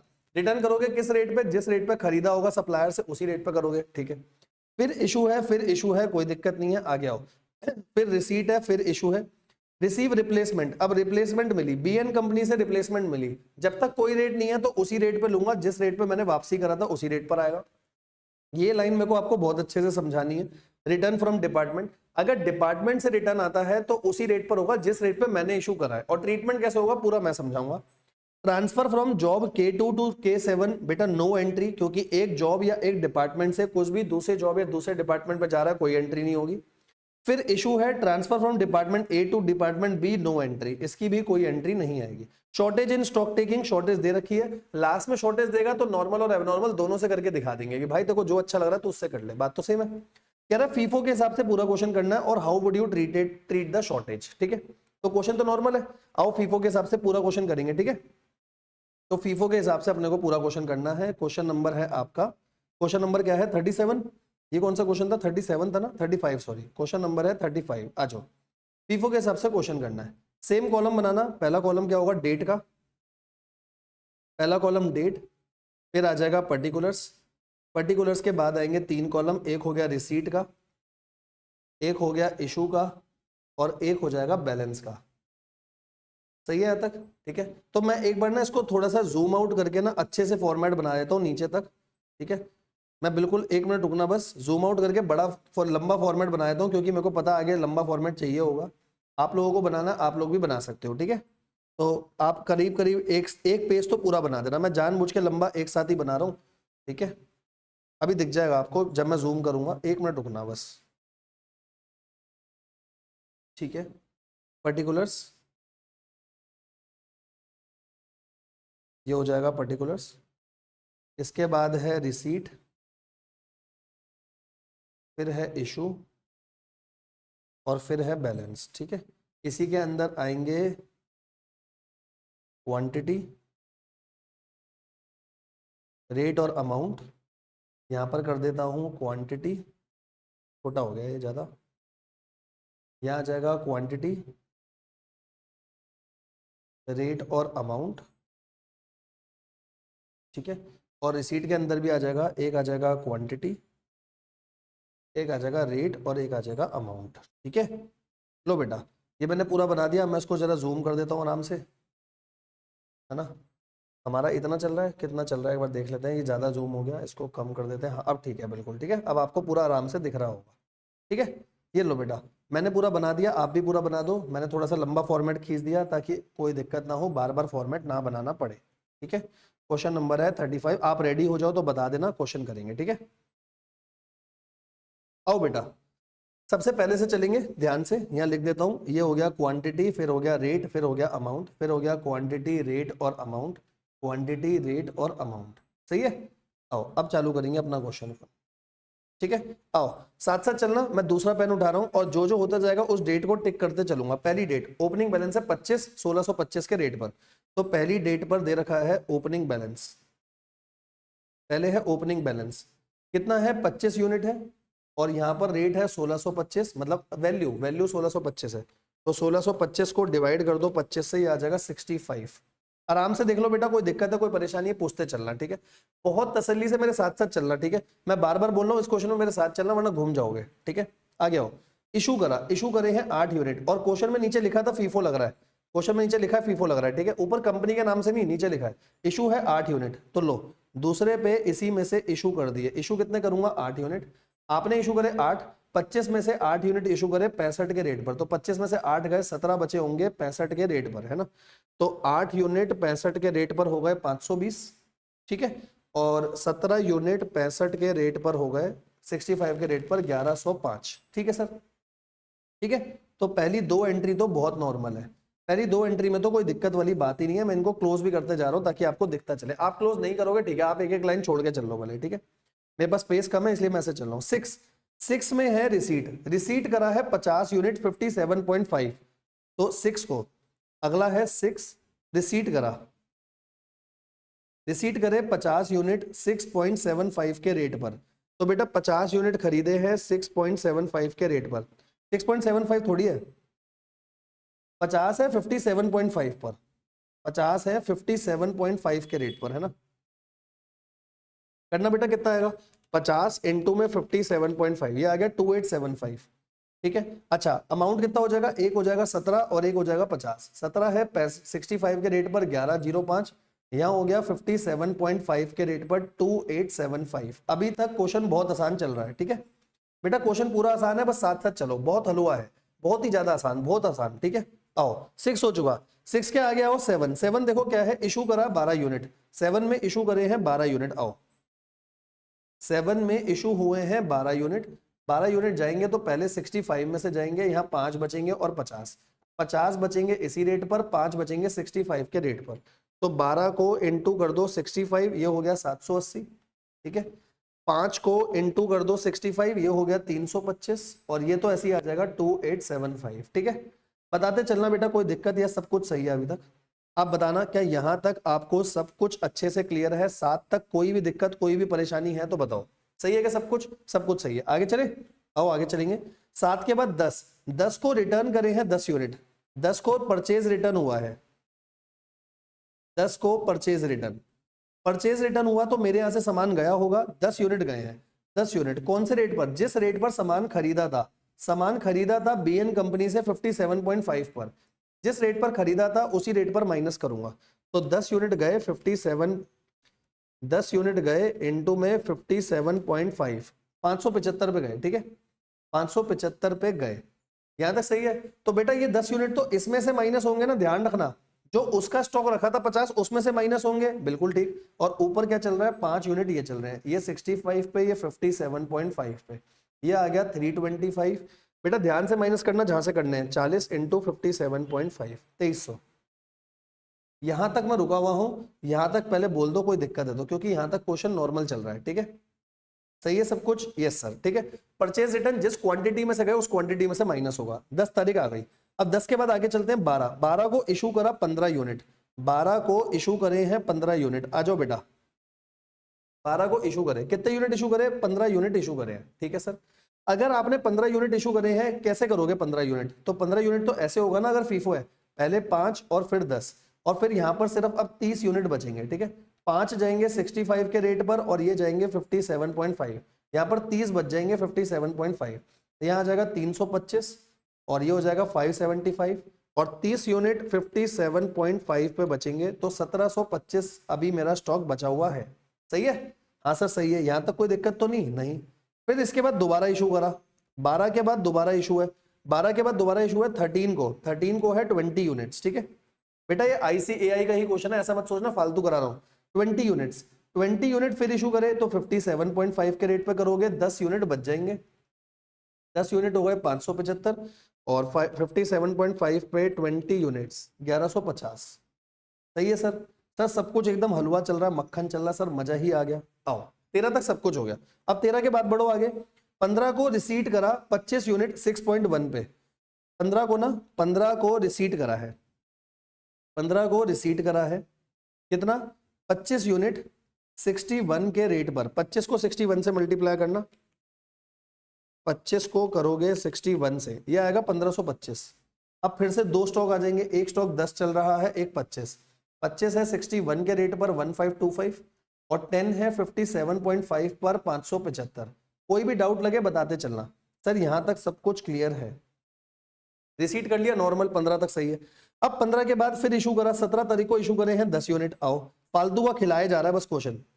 17 को इशू करा कितने? 10 यूनिट, 10 यूनिट जाएंगे 57.5 के रेट पर 575, और यहां पर बचेंगे 25 यूनिट 61 के रेट पर 1525। ठीक है, लो जी ये भी हो गया 1525। यहां तक तो कोई दिक्कत नहीं है ना? यहां तक कोई दिक्कत नहीं है। 17 तक अपन पहुंच गए, 17 के आ गया हो। अब आएगी मेन बात, अब इसको समझना ध्यान से, ये बहुत इंपॉर्टेंट है बेटा, इसको ध्यान से समझना। 19 को आपको, अच्छा अभी नहीं 19 नहीं सॉरी 20 बताना, 19 तो नॉर्मल है। रिप्लेसमेंट मिली बीएन कंपनी से, मतलब रिसीव हुए 10 यूनिट रिसीव हुए हैं, तो 10 यूनिट रिसीव हुए 19 तारीख को, 19 तारीख को रिसीट हुई कितने यूनिट की? 10 यूनिट की। कौन से रेट पर लूंगा? जब रेट नहीं दे रखा तो जिस रेट पर सामान आपने पहले खरीदा था और रिटर्न करा था सेम उसी रेट पर यहां आ जाएगा 57.5। ठीक है, तो अब कितने यूनिट बचे हैं? अब बचे हैं 25, और 25 के बाद 10 और आ गए, इसको फ्रेश सप्लाई ही माना जाता है। ये हो गया 1525 और यहां हो गया 575। ठीक है, कोई दिक्कत कोई परेशानी तो नहीं? बहुत नॉर्मल चल रहा है बेटा, बहुत नॉर्मल। ठीक है यहां तक कोई दिक्कत नहीं, कोई परेशानी नहीं, बहुत हलवा। सही है सर? 19 के आ गया हो। अब इसको समझना, ये बहुत इंपॉर्टेंट है। 20 में डिपार्टमेंट से रिटर्न हुए हैं 5 यूनिट, 5 यूनिट डिपार्टमेंट से रिटर्न हुए हैं, तो 20 को लिखता हूं return from department, return from department. अभी रुक जाओ, पेन छोड़ दो और सिर्फ मेरी बात को समझो मैं क्या कह रहा हूं। ये हुआ है 20 तारीख को, और 20 तारीख को रिटर्न हुआ डिपार्टमेंट से, ठीक है सर। कितना डिपार्टमेंट से रिटर्न हुआ? 5। एक बात समझो, मैं स्टोर हूं, मेरे को डिपार्टमेंट से मिला तो वापसी आया, वापसी कितना आया? 5 यूनिट आए, बस यही लिखा है, 5 यूनिट रिटर्न हुए हैं, ठीक है, और आगे कुछ भी नहीं लिखा। अब सुनो बेटा, 5 यूनिट रिटर्न हुए हैं तो डिपार्टमेंट को फीफो लग रहा है। फीफो का मतलब इससे पहले जिस भी रेट पे सामान इशू हुआ है उसी रेट पर मैं वापसी लूंगा। देखो इससे पहले सामान कौन से रेट पर गया है समझो, इससे पहले अभी जो सामान गया है वो इस रेट पर गया है। सबसे पहले फीफो हो, लीफो हो, वेटेड एवरेज हो, लास्ट में जिस रेट पे सामान गया है उसी रेट पे वापसी लोगे, ठीक है। इससे मेरे को मतलब ही नहीं है, इससे मेरे को मतलब ही नहीं है कि वो कौन से कंपनी का है, कौन से एमआरआर का है, उससे मतलब नहीं होता। बात समझो, ऐसे समझना।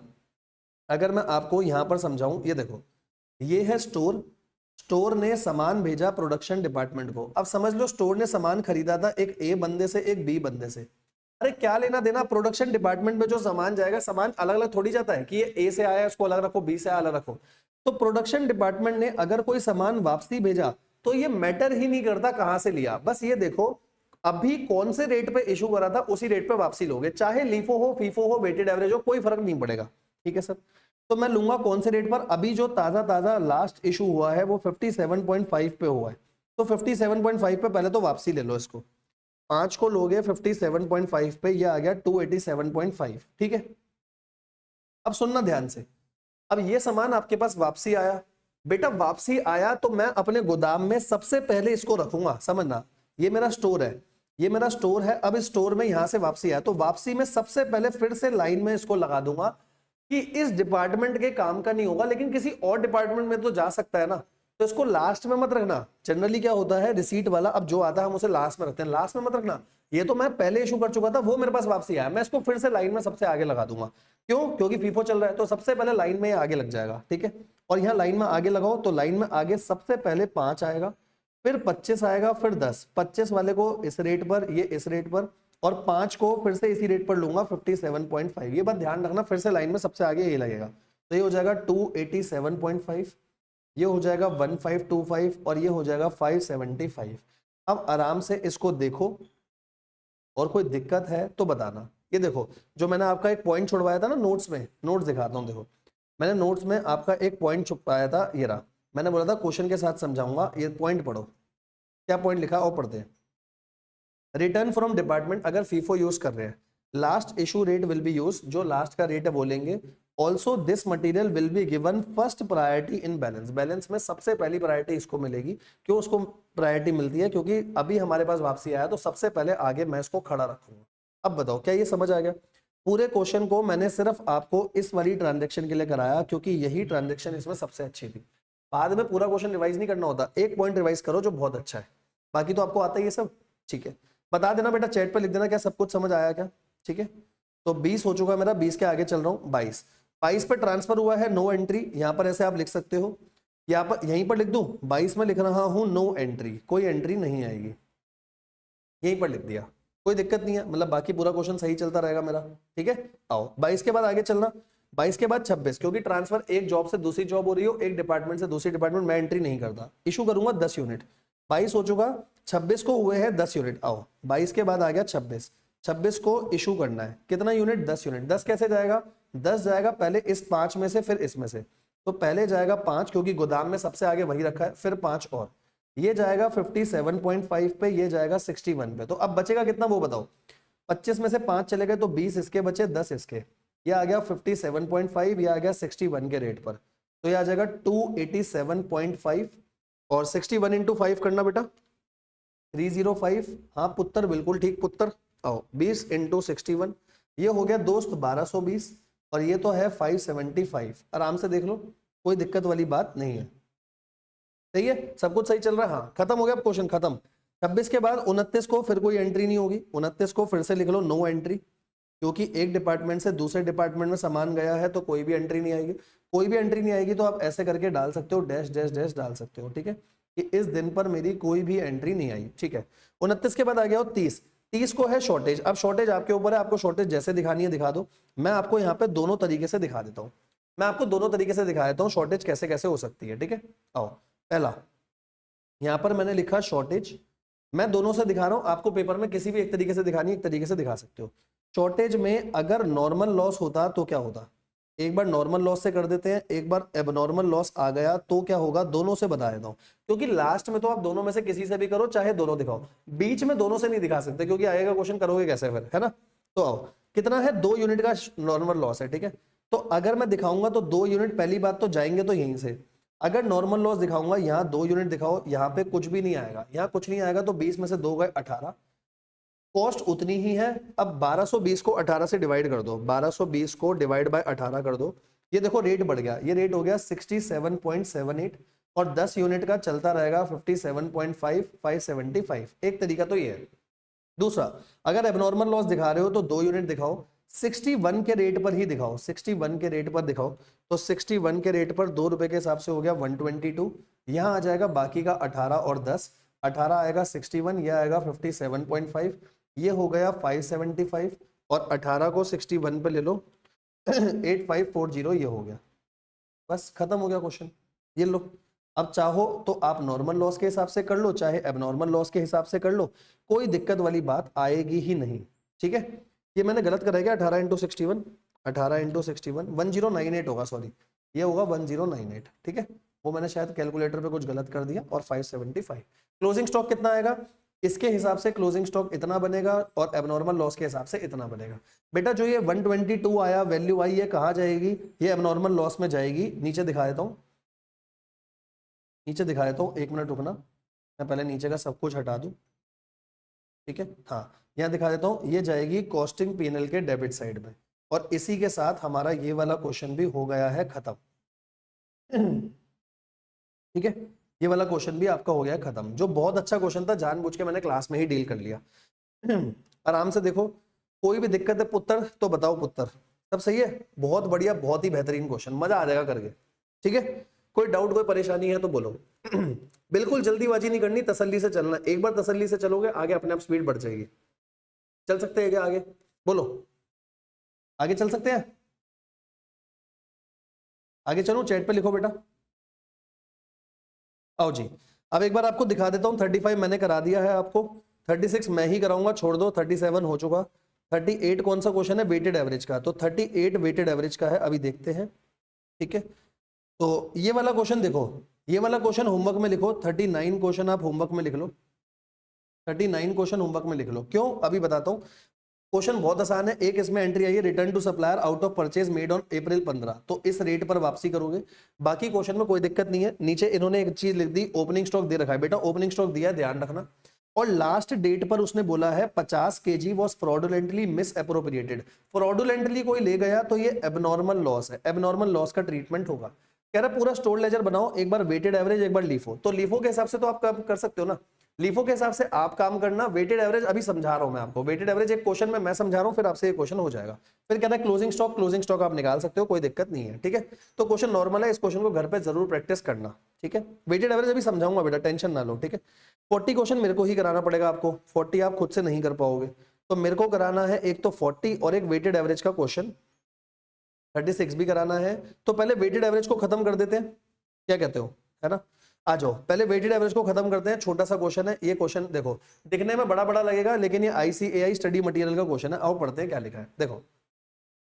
Aditya Limited engage in heavy engineering work on the basis of job order received from industrial customer. The company has received a job order of making turbine from a power generating company. Below are some detail of store receipt and issue of a copper wire. ठीक है, सबसे पहले opening stock है, देखो आपको opening stock दे रखा है इस रेट पर, कोई दिक्कत नहीं है। इशू करा, आगे कुछ नहीं पढ़ना, बस इतना पढ़ो, इशू करा, ठीक है। इशू के बाद रिसीव करा इतना, कोई दिक्कत वाली बात नहीं है, आगे आओ। फिर इशू करा इतना, रिटर्न टू स्टोर, स्टोर को रिटर्न करा इतना, ठीक है। जब भी स्टोर को रिटर्न होगा, यहाँ तो वेटेड एवरेज कोई लेना देना ही नहीं है, वेटेड एवरेज वाले रेट पे ले लूंगा। फिर 1800 रिसीव, फिर रिटर्न टू सप्लायर, सप्लायर को करा, तो सप्लायर को करा कौन सी क्वांटिटी से, जो 161/13 पे खरीदी थी, 161/13 मतलब ये वाले रेट पर, इससे ऊपर वाले रेट पर, इस रेट पर लूंगा। फिर 1900 किलो, 1900 किलो सीधा सीधा इशू कर दिया, ठीक है।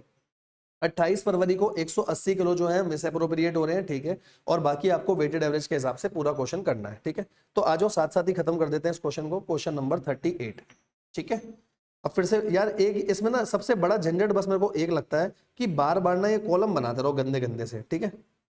चलो क्वेश्चन आपने पढ़ लिया होगा, कर देते हैं इसको भी, छोटा सा क्वेश्चन है, फटाफट हो जाएगा, इसमें तो ज्यादा बड़ा फॉर्मेट भी नहीं बनेगा। आओ क्वेश्चन नंबर 38, ठीक है।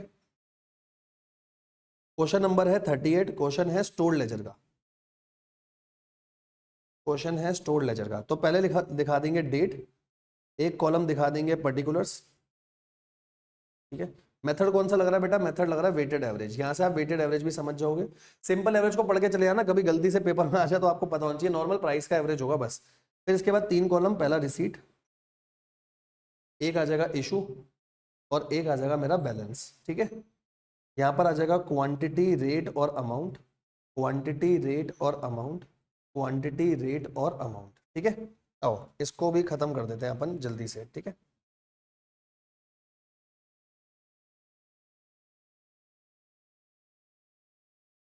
इतना रख रहा हूँ, ठीक है।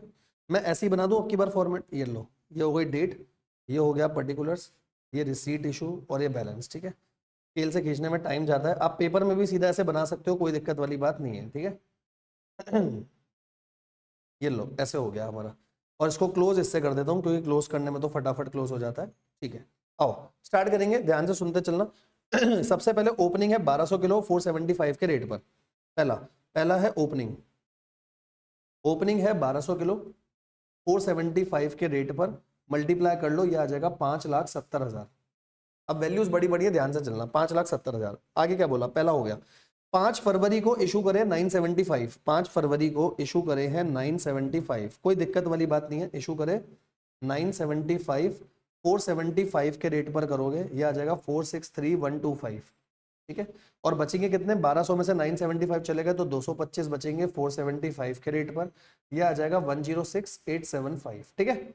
लो जी, पहली दो एंट्री तो अपन ने हाथ के हाथ लपेट दी, पहली दो एंट्री में कुछ था भी नहीं, नॉर्मल एंट्रीज थी, ठीक है। अच्छा 5 के बाद 6 तारीख को 3500 रिसीव हुआ 460 पे, 6 तारीख को रिसीव हुआ, ठीक है। रिसीव हुआ कितना? 3500, 3500 रिसीव हुआ है, किस रेट पर हुआ? 460 पर, मल्टीप्लाई करना 3500 और 460 को, यह आ जाएगा 16,10,000, ठीक है। बस अब आप समझ लो कैसे होगा, क्योंकि वेटेड एवरेज एक बार समझ में आ गया तो कोई दिक्कत नहीं है। अब देखो समझो कैसे होगा। सबसे पहले तो आप लिख लो क्वांटिटी का टोटल, क्वांटिटी का टोटल एक साथ लिख लो, 225 इसमें जोड़ोगे, ये आ जाएगा 3725, हाँ ये आ जाएगा 3725, ठीक है। अब लिख लो वैल्यू का टोटल, वैल्यू का टोटल लिख लो, दोनों को जोड़ लो, एक है 106,871, 106,875 सॉरी 106,875, प्लस कर दो इसमें 16,10,000 और डिवाइड कर दो कितने से? 3725 से, क्वांटिटी से, है ना। अरे मैंने सीधा पहले बाहर लिखना चाहिए था ना, 106,875 है ना, 106,875, 106,875 प्लस 16,10,000, 17,16,875, यहाँ आ जाएगा 17,16,875। अब इन दोनों को डिवाइड कर दो, रेट आ जाएगा, तो 17,16,875 को डिवाइड कर दिया 3725 से, 460.91, यह आ गया 460.91। बस इस तरीके से आगे का पूरा क्वेश्चन आपका चलता चलेगा, ठीक है। इस तरीके से आगे का पूरा क्वेश्चन चलेगा, बहुत आसान है। आओ खत्म करेंगे क्वेश्चन को। 6 के बाद 7 फरवरी को इशू करे 2400, 7 फरवरी को इशू करे है 2400। अब किस रेट पे करोगे? जो वेटेड एवरेज रेट है वो है 460.91, तो 460.91 पे करोगे, ये आएगा 11,06,175, ठीक है। 3725 में से 2400 जाएंगे, यहाँ आएंगे 1325, 460.91 ही आएगा, माइनस कर लो कितना आ जाएगा? 1325 है ना, हाँ 1325 है, किस रेट पे आएगा? 6,10,700, ठीक है। बिल्कुल ऐसे ही चलते चलना अब अपने को। ठीक है सर। 7 के बाद अगला बोलो, 7 के बाद क्या हुआ? 9 तारीख को रिटर्न करा है स्टोर में 475, 9 तारीख को रिटर्न टू स्टोर है, return to store, return to store का मतलब मेरे पास सामान आएगा, कितना आया? 475, 475, 475 आया, हाँ। किस रेट पर आएगा? जो लेटेस्ट इशू है, लेटेस्ट इशू हुआ 460.91, 460.91, बताओ बेटा कितना ले लूं? ये आ जाएगा 218,932, 218,932, बचेगा कितना? 1375, और ये जुड़ के हो जाएगा 1800, 460.91, और बाहर सीधा क्वांटिटी का टोटल लिख लिया करो, सीधा क्वांटिटी का टोटल कितना हो जाएगा? 829,632, 829632। सही है क्या? सही है सर, कोई जल्दीबाजी नहीं, आराम आराम से क्वेश्चन को समझते चलना। ठीक है, 9 तारीख हो गई। 9 के बाद बोलो 15 को 1800 किलो 480 पे आए, 15 को रिसीट हुआ 1800 किलो 480 पे, ये कितना हो गया? 864,000। फिर से वैल्यू में वैल्यू जोड़ दो, क्वांटिटी में क्वांटिटी, क्वांटिटी में क्वांटिटी जोड़ोगे 18 18 3600 हो जाएगा, 18 18 हो जाएगा 3600, है ना? यहाँ हो गया 3600, वैल्यू जोड़ो, वैल्यू में आ जाएगा 1693,632, 1693,632, 16 है बेटा आगे, सबसे पहले 16 है ये, ठीक है, ये 16 है आगे, ये 1 है, ठीक है। अरे यार समझ भी नहीं आएगा ऐसे, रुक जाओ, सही से लिख दो उसको, ये 16 है, ठीक है, अब समझ आ रहा है? हाँ, और रेट कितना आ जाएगा? रेट के लिए डिवाइड कर दो, 470.45 आ जाएगा, 470.45, ठीक है। अब इसके बाद क्या हुआ बताओ? 15 तारीख के बाद क्या होगा बेटा? सिंपल है, बिल्कुल हल हुआ बेटा, बिल्कुल हल हुआ। 15 हो चुका, 15 के बाद आगे बोलो, बस 3 एंट्री बची हैं। 17 को रिटर्न करे सप्लायर को 140, 17 को रिटर्न करा सप्लायर को, तो इशू में आएगा 140, 140 का तो रेट था ना, कितना रिटर्न करा है वो देखना, 140 किलो करा है 480 के रेट पर, 140 करा है 480 के रेट पर, ये हो गया 67,200, माइनस कर दो 3600 में से, यह आ जाएगा 3460। क्वांटिटी को क्वांटिटी में से माइनस कर दो, 16 26 432, 16 26 432, क्वांटिटी को क्वांटिटी में से, वैल्यू को वैल्यू में से, ठीक है। रेट आ जाएगा 470.06। वैसे देखा जाए तो वेटेड एवरेज ही होता है जो सबसे आसान होता है, क्योंकि फटाफट रेट निकलते जाते हैं इसमें, बस गलती ना हो तो। 17 के आगे आ जाओ, 17 के आगे है 20 तारीख, 17 के आगे है हमारी 20 तारीख। 20 तारीख को क्या हुआ? 20 तारीख को क्या हुआ था बेटा? इशू करे हैं 1900, इशू कर दो 1900, इशू कर दिए 1900, 1900 करे किस रेट पर लोगे? 470.06 के रेट पर, तो ये कितना आ जाएगा? 893,133, 893,133। क्वांटिटी में से 1900 माइनस करो, 1560 आएगा, वैल्यू में से माइनस करो वैल्यू, यहाँ आ जाएगा 733,299, और रेट कितना आ जाएगा? रेट आ जाएगा 4, ये तो रेट तो सेम ही रहेगा ना यहाँ पर, ठीक है सर। लास्ट एंट्री, खत्म हो गया क्वेश्चन। लास्ट एंट्री क्या है? लास्ट एंट्री बताओ 28 तारीख, 28 तारीख को 180 किलो जो कि हो गए आपके एबनॉर्मल लॉस, है ना। 28 तारीख को यहाँ लिख देता हूँ एबनॉर्मल लॉस, या शॉर्टेज भी लिख सकते हो, एबनॉर्मल लॉस लिख दो या शॉर्टेज लिख दो, एक ही बात है। 180 470.06 के रेट पर, तो ये कितना आ जाएगा बेटा? ये आ जाएगा मेरा 84622, 84622। 1560 में से 180 जाएंगे, 1380 बचेंगे, और यहाँ पर रेट होगा 648688, मतलब वैल्यू होगी 648688, और यहाँ रेट वही आ रहा होगा 470.06। रेट वही आएगा, क्योंकि जब इशू ही कर रहे हो तो कोई चेंज थोड़ी होता है, रिसीट में चेंज होता है बस। ये हो गया आपका वेटेड एवरेज का क्वेश्चन, ठीक है। अच्छा एक बात और बताऊं, कभी भी ऐसा कोई क्वेश्चन आए, चाहे लीफो का आए, फीफो का आए, वेटेड एवरेज का, कभी भी क्वेश्चन आए और आपको निकालना हो वैल्यू ऑफ मटेरियल कंज्यूम, तो वैल्यू ऑफ मटेरियल कंज्यूम में इशू आएगा, रिटर्न नहीं आएगा, इशू आएगा, कोई भी शॉर्टेज नहीं आएगी। तो सिर्फ इशू को लेना होता है, आलतू फालतू चीजें नहीं। कोई भी परचेज रिटर्न करा, कोई भी शॉर्टेज है, उनको काउंट नहीं करोगे, ये ध्यान रखना कभी भी, अगर आपको निकालना हो कि मटेरियल कंज्यूम कैसे निकलेगा, ठीक है। ठीक है, लो बेटा नोट कर लो आराम से, और इसी के साथ हमारा ये वाला क्वेश्चन भी खत्म हो चुका है, ठीक है। देख लो आराम से, कोई दिक्कत है, कोई परेशानी है तो बता दो बेटा, ये क्लियर है बिल्कुल। अभी लगेगी एक क्लास इस पे और ना, क्योंकि एक छोटा सा कॉन्सेप्ट स्टॉक आउट का बचा, मतलब मेरे हिसाब से आधे पौन घंटे में हो जाएगा, तो या तो उस क्लास को मैं इसी के साथ मर्ज कर दूंगा, लेकिन लगेगी एक क्लास और, ये कंफर्म है। ऑल क्लियर, ठीक है, यहाँ तक सही है सब कुछ। इसी क्लास के साथ बाद में मर्ज करके दे दूंगा आपको, वो ज्यादा सही है, ठीक है, क्योंकि मुश्किल से 1 घंटा हो रहा है, या देखते हैं अगर लेक्चर लगेगा तो लेक्चर लगा देंगे भले। क्वेश्चन नंबर 36 एक बार मैं देख लेता हूँ, अगर 36 छोटा ही क्वेश्चन है तो इसको अभी ही खत्म कर देते हैं ना। आओ 36 भी देख ही लेते हैं, छोटा सा क्वेश्चन है, खत्म करते हैं हाथ के हाथ, कोई बहुत ज्यादा बड़ा क्वेश्चन नहीं है। तो 36 और देख लो, अगर 36 हो जाएगा तो उसके बाद मेरा एक 40, 41, 42 3 क्वेश्चन बचे। इन 3 क्वेश्चन का अच्छा कॉन्सेप्ट है, इसको बाद में कर लेंगे। 36 अभी देख लेते हैं, लास्ट क्वेश्चन आज का। बेटा ये क्वेश्चन भी पेपर में आया हुआ है, कैटेगरी ए, ध्यान से सुनना, पेपर में आया हुआ है 36 क्वेश्चन। देखो क्या है, following information has been extracted from the record of cotton merchant for the month of March. Data ध्यान से सुनना, सेल दे रखी है, ओपनिंग स्टॉक दे रखा है, ठीक है, परचेज इज मेड, इन सभी परचेजेस पे फ्रेट भी पे हो रखा है, जबकि फ्रेट के लिए कुछ बताया नहीं है, तो मैं मानूंगा एक्सक्लूडिंग है, मेरे को बाद में फ्रेट जोड़ना पड़ेगा, इस रेट में जोड़ना पड़ेगा, इंक्लूडिंग नहीं है, उसने बोला इस पे फ्रेट लगा है, ठीक है सर। क्लोजिंग स्टॉक है 23,000 किलो, सैलरी पे करी 11,000। अब देखो पूछा क्या क्या है, लेजर वेजर नहीं बनाना, स्टोर लेजर नहीं बनाना, क्वेश्चन में बोला इस इंफॉर्मेशन से क्लोजिंग स्टॉक निकाल दो। 31 मार्च को कितना क्लोजिंग स्टॉक होगा ये बताओ फीफो के हिसाब से, कॉस्ट ऑफ गुड सोल्ड कितना होगा, प्रॉफिट कितना होगा, सारी डिटेल आपको निकालनी है, ठीक है।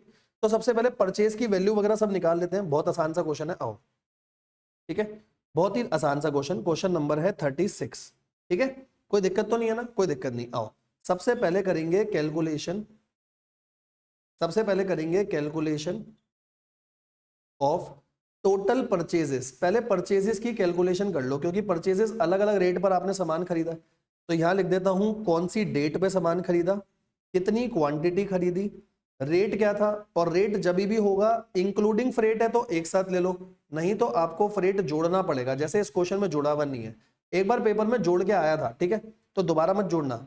यहां आ जाएगी वैल्यू ऑफ परचेज, यहां आ जाएगी मेरी वैल्यू ऑफ परचेज, ठीक है, रेट वगैरह सब कुछ है। एक मिनट रुकना बेटा,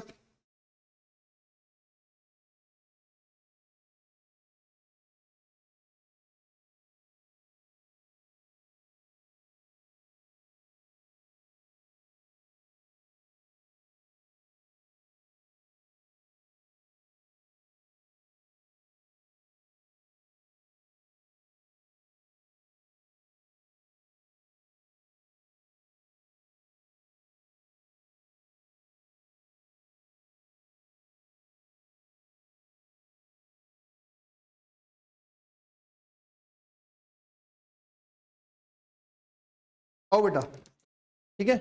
तो अपन करते हैं क्वेश्चन को आराम से सुनो, ठीक है, वीडियो वीडियो सब सही चल रही है ना, हाँ सर सब सही चल रही है, ठीक है। देखो बेटा, तो 3 मार्च, 18 मार्च, 25 मार्च, सबसे पहले खरीदा 3 मार्च को, फिर खरीदा 18 मार्च को, फिर खरीदा 25 मार्च को। कितनी कितनी क्वांटिटी खरीदी, 35, 32 और 22,000। पहले खरीदी 35,000, फिर खरीदी 32,000 और फिर खरीदी 22,000, सही है, हाँ सर। रेट कितना है, रेट बताओ, 59, 59.5, 59, 59.5 और कितना बेटा 60, और इन सब में फ्रेट भी जुड़ेगा, फ्रेट जोड़ना 1.75, ये लो अलग से जोड़ के दिखा रहा हूं, फ्रेट को जरूर जोड़ना, 1.75, 1.75 और 1.75, कितना कितना हो जाएगा बताओ, पहला हो जाएगा 60.75, दूसरा कितना हो जाएगा 61.25 और ये हो जाएगा 61.75, ठीक है। सबको मल्टीप्लाई कर लो बेटा, कितना कितना आ जाएगा, 21,26,26,250, वैल्यू निकालनी है ना, ठीक है, 19,60,000 और तीसरे की वैल्यू आ जाएगी 13,58,500, ये हो गई वैल्यू ऑफ परचेजेस, ठीक है। टोटल कर लोगे 54, 44, 750, ये टोटल वैल्यू मेरी आ गई, ठीक है। यहां तक कोई दिक्कत है, कोई परेशानी है तो आराम से बताना, क्या यहां तक सब कुछ क्लियर है क्या, हाँ सर यहां तक सब कुछ क्लियर है, ठीक है। अब बस इसके बाद अपने को क्वेश्चन करना है, तो क्वेश्चन में सबसे पहले क्या बोला, कह रहा है क्लोजिंग स्टॉक बताओ फीफो के हिसाब से, आओ पहली रिक्वायरमेंट निकाल लेते हैं, value of closing stock, value of closing stock किसके हिसाब से करना है बेटा, क्लोजिंग स्टॉक निकालना है फीफो के हिसाब से, आ जाओ फीफो के हिसाब से निकालते हैं। तो देखो ओपनिंग है 22, ठीक है, ओपनिंग दे रखा है, परचेज ये सारी दे रखी है आपको, और क्लोजिंग स्टॉक 23,000 दे रखा है। एक नॉर्मल सी बात समझो, अगर क्लोजिंग 23,000 है तो फीफो के हिसाब से निकालना है, फीफो में जो पुराना वाला है वो तो यूज होता जाता है, तो जो ये क्लोजिंग बचा होगा ये ताजे में से बचा होगा। अब ताजे में से कैसे बचा होगा, 22,000 यहां से बचा होगा और 1,000 यहां से बचा होगा, ये क्लोजिंग स्टॉक की वैल्यू तो दे रखी है। हमेशा ताजे सामान में से क्या बचता है, क्लोजिंग, क्योंकि फीफो में पुराना वाला तो यूज होता जाता है, ठीक है सर। तो क्या लिख लूं, 23,000 बचा होगा, 22,000 और 1,000 यहां लिख लो। एक तो बचा होगा 22,000, ये बचा होगा बिल्कुल रिसेंट वाले में से 25 मार्च वाले में से, और एक बचा होगा उससे ऊपर वाले में से 18 मार्च वाले में से, कितना बचा होगा 1,000। यहां तक सही है क्या, सही है बिल्कुल। अब 22,000 को किस रेट पर लोगे बेटा, 22,000 को लोगे 61.75 के रेट पर, और ऊपर वाले को लोगे 61.25 के रेट पर, ये तो सीधा सीधा आ जाएगा 13,58,500 दे ही रखा है, ये मेरे को निकालना पड़ेगा। 1,000 है 61.25 है ना, ये आ गया 61,250, बस टोटल कर लो, प्लस कर दो इसमें 13,58,500, तो ये आ गया 19,750। ये क्या हो गया मेरा, ये हो गया क्लोजिंग स्टॉक। बहुत नॉर्मल है, बहुत नॉर्मल, लेटेस्ट में से बचता है हमेशा, ठीक है। क्योंकि लेटेस्ट में से क्यों बचेगा, क्योंकि भाई सीधी सी बात है, आप फीफो लगा रहे हो, फीफो के हिसाब से लेटेस्ट में से बचेगा, ठीक है सर, कोई प्रॉब्लम नहीं है, ठीक है। अगला क्या पूछा, अगला पूछा कॉस्ट ऑफ गुड्स सोल्ड। आओ कॉस्ट ऑफ गुड्स सोल्ड भी निकाल देते हैं। अब तो कॉस्ट ऑफ गुड्स सोल्ड बहुत आसान है, सीओजीएस। सीओजीएस का आपने बचपन में फॉर्मूला पढ़ रखा है, ओपनिंग स्टॉक। ओपनिंग स्टॉक में जोड़ोगे परचेजेस और माइनस करोगे बेटा क्लोजिंग स्टॉक। तो सारी वैल्यूज आ चुकी हैं, हमेशा रुपए में निकलेगा, रुपए में, तो वैल्यूज डाल दो। आओ सबसे पहले क्लोजिंग स्टॉक की वैल्यू डाल दूं, इसकी वैल्यू है 14,19,750, सही है। परचेजेस कितनी है, परचेजेस देखो अभी निकाला 54,44,750, 54,44,750। और ओपनिंग देखो क्वेश्चन में दिया हुआ है, ओपनिंग दे रखा था ना, ये रहा 22,000 है 58.5 के रेट पर, 22,000 यूनिट है 58.50 के ऊपर, ठीक है। तो इसको ले लो 22,000 इंटू में 58.5, ये हो जाएगा 12,87,000, 12,87,000, 12,87। अब कर लो, बता दो कितनी आ गई कॉस्ट ऑफ गुड्स सोल्ड, नीचे कर देता हूँ। कॉस्ट ऑफ गुड्स सोल्ड कितनी आएगी, 12,87,000 में जोड़ो 54,44,750 माइनस कर दो 14 ना 14 1975 19,750, ये आ जाएगा 53,12,000, ये आ गया 53,12,000। और क्या पूछा था बेटा, लास्ट में बस एक चीज और पूछिए, profit for the month. Profit कैसे आएगा, प्रॉफिट के लिए कर दोगे sales minus cost of goods sold, ये तो हो जाएगा जीपी। जीपी के अलावा एक और दे रखा था expense, salary paid to accountant 11,000, तो सैलरी पेड टू अकाउंटेंट वो भी माइनस करोगे। सैलरी कौन सी वाली, अकाउंटेंट वाली 11,000 रुपए, ये भी माइनस होगी, माइनस कर देते हो। तो ये है 11,000, कॉस्ट ऑफ गुड्स सोल्ड है 53,12,000, और सेल्स कितनी है बेटा, सेल्स बताओ, सेल्स कितनी दे रखी है क्वेश्चन में, 62 लाख की सेल है, 62 लाख, कर दो माइनस, ठीक है। बताओ कितना आ जाएगा बेटा, सेल है 62 लाख, माइनस करोगे 53,12,000 और माइनस करोगे 11,000, तो प्रॉफिट आ जाएगा 8,77,000, 8,77,000 का प्रॉफिट आ जाएगा। और यहां हो गया मेरा क्वेश्चन खत्म। आराम से देखो, कोई लेजर वेजर नहीं बनाया, आराम से दोबारा क्वेश्चन सुन लो क्या था। सबसे पहले मैंने निकाल दी परचेज, परचेज में कोई दिक्कत नहीं है क्योंकि परचेज काम आ जाएगी सीओजीएस में, ओपनिंग है परचेज है। अब बात करते हैं क्लोजिंग कैसे निकाले, क्योंकि बेटा फीफो लग रहा था इसीलिए ताजे में से क्लोजिंग स्टॉक बचेगा, क्योंकि पहले वाला यूज हो चुका होगा।